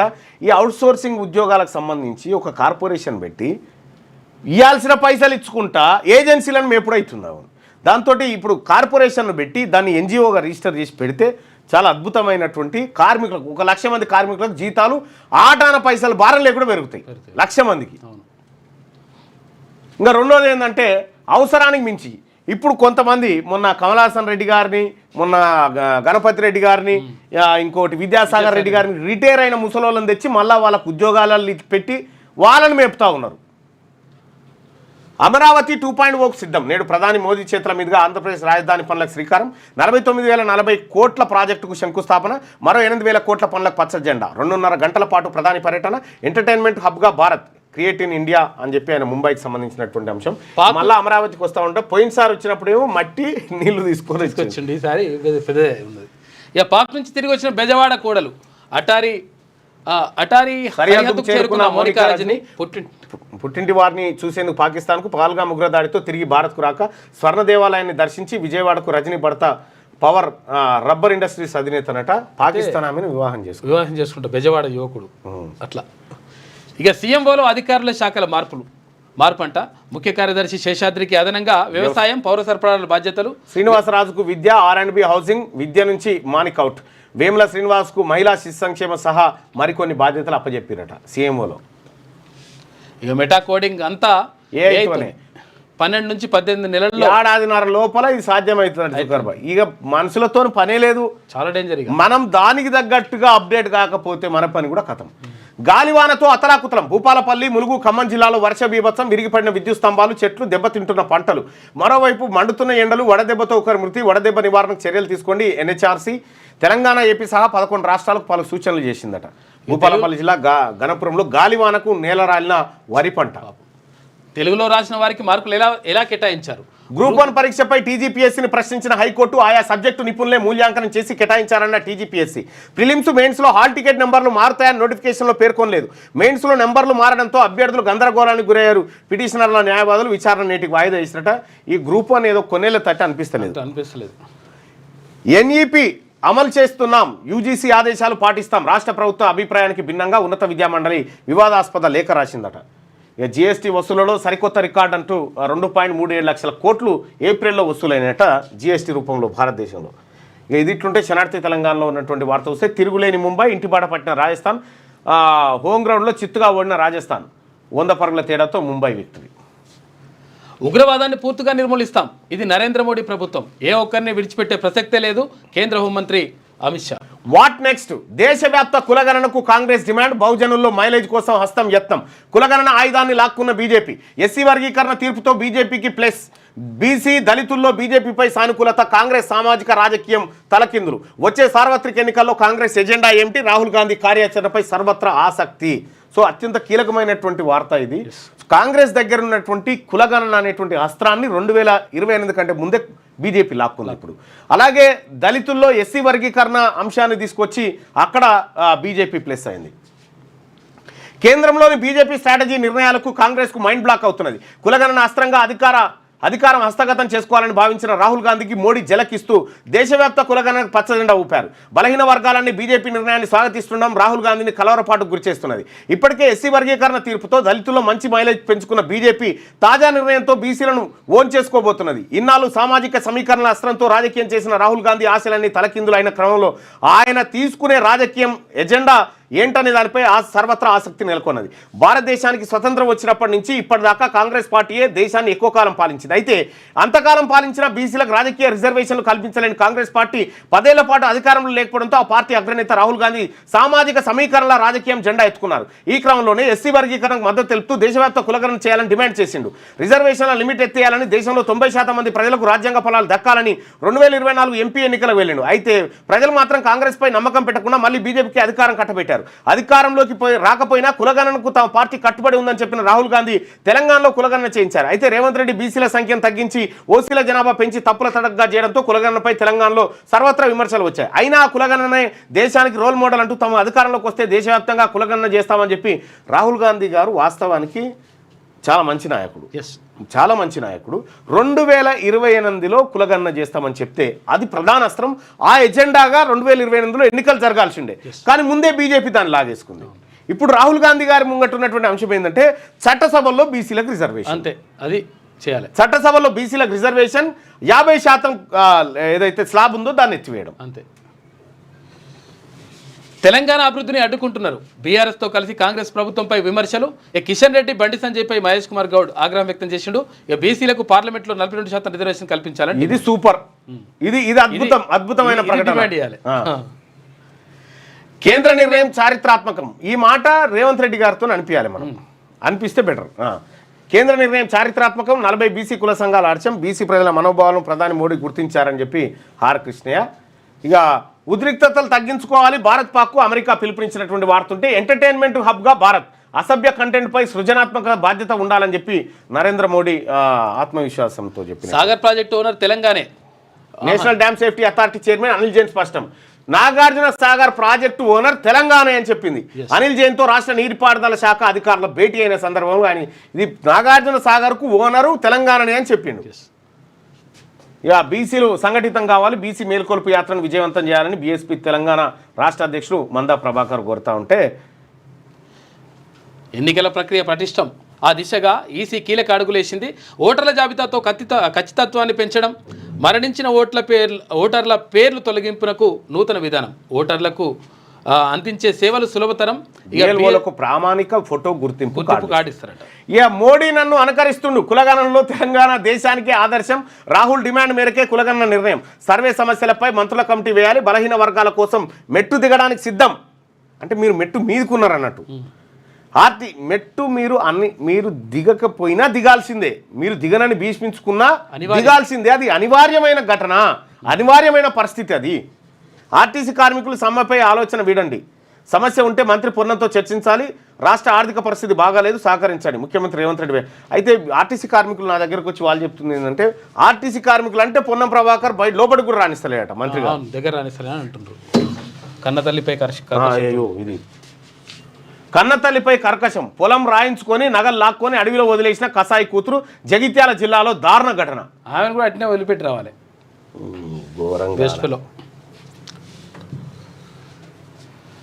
ఇక జిఎస్టీ వసూళ్ల రికార్డు, ఏప్రిల్లో 2.37 లక్షల కోట్లంట, 12.6% పెరుగుదల. రాజస్థాన్ రాయల్స్ అవుట్, 7వ విజయంతో టాప్లోకి వచ్చిన ముంబై ఇండియన్స్. ఈ ఖనిజ ఒప్పందం ఖరారు, డొనాల్డ్ ట్రంప్ అన్నంత పని చేశాడు. ఉక్రెయిన్లోని అరుదైన ఖనిజ సంపదను దక్కించుకోవడంలో అడుగు ముందుకేశారట. దెబ్బతీయాలనుకుంటున్నారా? పాల్గామ్ ఉగ్రదాడిపై న్యాయ విచారణ జరపాలంటూ భద్రతా దళాల నైతిక స్థైర్యాన్ని దెబ్బతీస్తారని సుప్రీంకోర్టుకు ప్రశ్న. ఇక ఉద్రిక్తతలు ఆగిపోవాల్సిందే, భారత్ పాకిస్తాన్ మధ్య త్వరగా శాంతియుత పరిస్థితులు నెలకొనాలని అమెరికా విదేశాంగ మంత్రి రూబియో అన్నారు. ఇక ఎవరిని వదిలిపెట్టం అని చెప్పి అమిత్ షా గారు ఏది పాల్గామ్ దాడికి సంబంధించినటువంటి గొంతెండిపోతోంది. వేసవి తీవ్రత పెరుగుతుండటంతో రాష్ట్రంలో తాగునీటి సమస్య ఎదురవుతా ఉంది. క్షేత్రస్థాయిలో పరిస్థితులపై సాక్షి పరిశీలన చేసిందట. ఇక ఏడాదిలోగా చేయాలి కేంద్రం కులగన్న నిర్ణయంపై ముఖ్యమంత్రి రేవంత్ రెడ్డి. అయితే ఏడాదిలోగాని కాదు, కాకపోతే ఏంటంటే ఇప్పుడు ఇది ఎన్నో నెల, 5వ నెల, సెప్టెంబర్లో మొదలు పెడితే అది ఇది చేస్తేనే డీలిమిటేషన్, అంతే 26లో డీలిమిటేషన్ జరగాలి. రెండోది ఏంటంటే ఇవాళ సుప్రీంకోర్టులో దీని మీద విచారణ ఉంది. ఏది ఈ 2 రాష్ట్రాలలో నియోజకవర్గాల పెంపు అంశంపై. ఇదొకటి ఉంటే ఇవాళ పార్టీ మారిన ఎమ్మెల్యేల కేసు తీర్పు ఏమైనా వచ్చే అవకాశం ఉందో ఏమో చూడాలి. అది చూడాలి. ఇక రిజిస్ట్రార్ జనరల్ నుంచే నేరుగా తాజా జాబితా, కేంద్ర ఎన్నికల సంఘం నిర్ణయం తీసుకుంది. ఆర్థిక అనారోగ్యం ఏడాదిలో నయమవుతుంది, అప్పటి వరకు ఓపికగా ప్రభుత్వానికి అండగా ఉండండి. మేడే ఉత్సవాల్లో సీఎం రేవంత్ రెడ్డి. తెలంగాణలో చేసింది కుల సర్వేనే, కులగణన కాదు, అది కూడా తూతూ మంత్రమే. కేంద్రం చేపట్టే కులగణన శాస్త్రీయంగా ఉంటుంది, కేంద్రం చేస్తేనే కరెక్ట్. వాస్తవానికి కూడా రాష్ట్రం చేస్తే ఏమైనా లెక్కలు బయటకు వస్తాయంటే ఆ లెక్కలు దాచిపెట్టారు, కానీ ఇప్పుడు కేంద్రం చేస్తే ఖచ్చితంగా వస్తుంది. ఇక దాన్ని ఇవ్వడం ఆపలేట్, క్లారిటీ వచ్చేస్తుంది. అంటే నేనేమంటున్నా రేవంత్ రెడ్డి గారికి, కేంద్రం చేసేదాకా నువ్వు దోషిగా ఎందుకు నిలబడతావు? నువ్వు చేసిందే బయట బాగుంటుంది. లేకపోతే వీళ్ళు తక్కువ చేసి చూపించారని చెప్పేసి వాళ్ళు క్లియర్ చెప్తారు, క్లారిటీ ఇస్తారు వాళ్ళు. ఇక వేవ్స్తో ఆరెంజ్ ఎకానమీ, కొత్త అవకాశాలు అందిపుచ్చుకోవాలని చెప్పేసి మోడీ అంటే.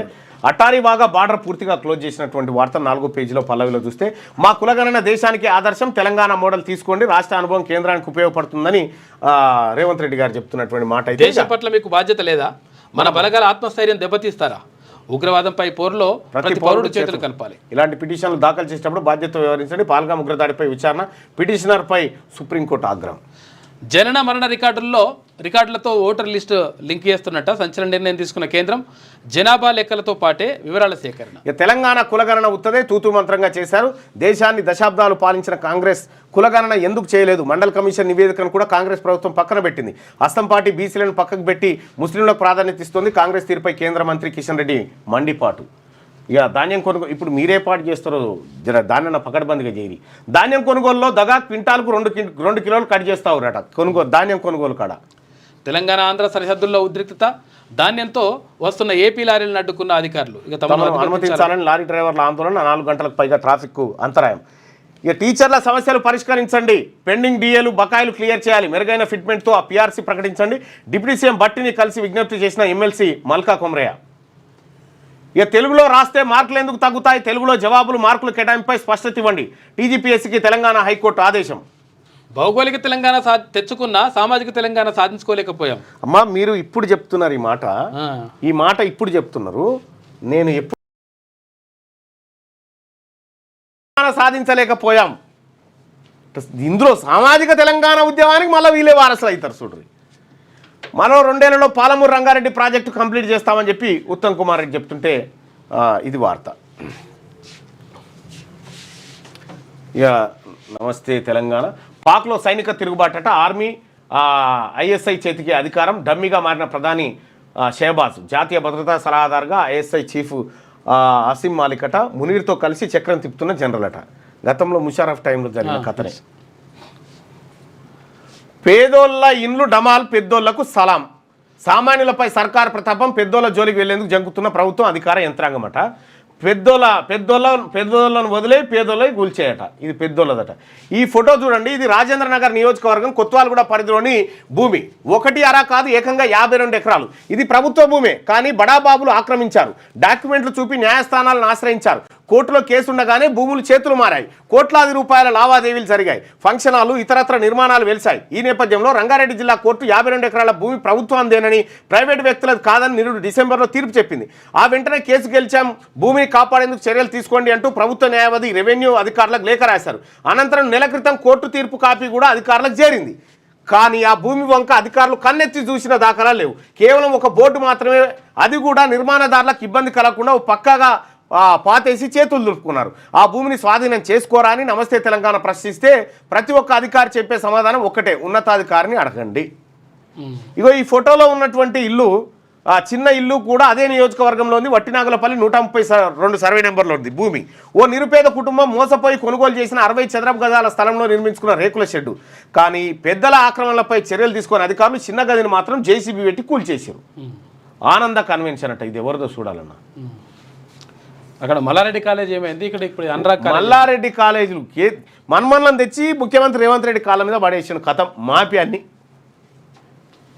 రాష్ట్ర ఆర్థిక పరిస్థితి బాగలేదు. ఇక రోజువారీ ఖర్చులకు నెలవారీ అప్పులు చేస్తున్నాం. చెప్పుకోవడానికి నాకేమి నామోషి లేదు. ఇక చేతనైన కాడికి ఉద్యోగులు సహకరిస్తాం. ఈ ఆక్రందన పట్టకుండా ఆరోపణల మా వెనుక ఏ రాజకీయ పార్టీ లేదు, ఎవరో ప్రేరేపించారనడం శుద్ధ అబద్ధం. ఇప్పటికిప్పుడు సమ్మె నోటీస్ ఇవ్వలే. 7 నెలలుగా మంత్రుల చుట్టూ తిరిగాం. సర్కార్ చర్చలకు పిలిస్తే తప్పక వస్తాం. సీఎం రేవంత్ రెడ్డి వ్యాఖ్యలపై ఆర్టీసీ జేఏసీ. ఇక పంచాయతీ మళ్ళీ మొదటి కట. కేంద్రం ప్రకటనలో ఎన్నికలపై సందిగ్ధత. 42% రిజర్వేషన్ల పెంపు అనుమానమే. అనుమానం అని కాదు, రేవంత్ రెడ్డి గారి ప్రెస్ మీట్లు మేము అమలు చేసుకున్నామని చెప్పి ఏం చేయలేదు. అబద్ధం, పచ్చి అబద్ధం. ఖాళీ ఆడ చేసి అటు బారేసి కథం అయిపోయింది. స్థానిక ఎన్నికల నిర్వహణ ప్రశ్నార్థకం. గతంలో మాదిరిగా నిర్వహణ మార్గం అదే జరిగితే హామీ కాంగ్రెస్ మంగళం. ఇప్పుడు కాంగ్రెస్ పార్టీ 42% రిజర్వేషన్ ఇవ్వకుంటే ఎన్నికలకు రమ్మని చూస్తాం. మేము కూడా బీసీలం. కేంద్రంతో కలిసి పనిచేస్తాం. కేంద్ర ప్రభుత్వాన్ని పూర్తిగా సహకరిస్తాం. జనగణనతో పాటు కులగణనకు రేవంత్ రెడ్డి గారు చెప్పిన మాట. 42వసారి ఢిల్లీకి సీఎం రేవంత్ రెడ్డి అంటే కాంగ్రెస్ వర్కింగ్ కమిటీ 42 సార్లు పోతే చర్చనా? అందాల పోటీలకు 200 కోట్లు. మన తాన పైసలే లేకపోయా. ఈ 200 కోట్లది ఎందుకు పంచాయతీ? మన తాన ఆర్థిక వ్యవస్థ చక్కగా లేనప్పుడు ఈ అందాల పోటీలకు 200 కోట్లు ఖర్చు పెట్టుడు ఎందుకు అనేది ఇలా బాధ. ఇట్లా చాలా నమస్తే తెలంగాణ పత్రికలో ఇప్పుడు రాస్తారు, కానీ అప్పుడు రాసేది ఉంటే అడ్డగోలుగుండే. బిస్కెట్లకు 5-6 కోట్లు ఖర్చు పెట్టిరు. బిస్కెట్లకు డ్రై ఫ్రూట్స్కి దగా కాంగ్రెస్ వంచన శిల్పమట. ప్రజల్ని గందరగోరపరిచేందుకు మకిలి చేష్టలు, అందుకోసం పెద్దల కన్సర్న్లో టీం అట. పాలన చేతగా సమాధానం చెప్పే దమ్ము లేక కానీ దుష్ప్రచారంలో #1 Congress. INC Telangana IT cell ద్వారా చేస్తున్న ఇలాంటి వికృత చేష్టలు అబ్బో ఇందులో మీరు తాతలు కదా, ఇందులో మీరు మీరు మీరు నాయనమ్మలు ఇంట్లో ఇటువంటి తప్పుడు ప్రచారం చేసిట్లా. కేటీఆర్కు మరో ప్రతిష్టాత్మక ఆహ్వానం దొరికిందట ఆక్స్ఫర్డ్ ఇండియా ఫోరం ఆధ్వర్యంలో.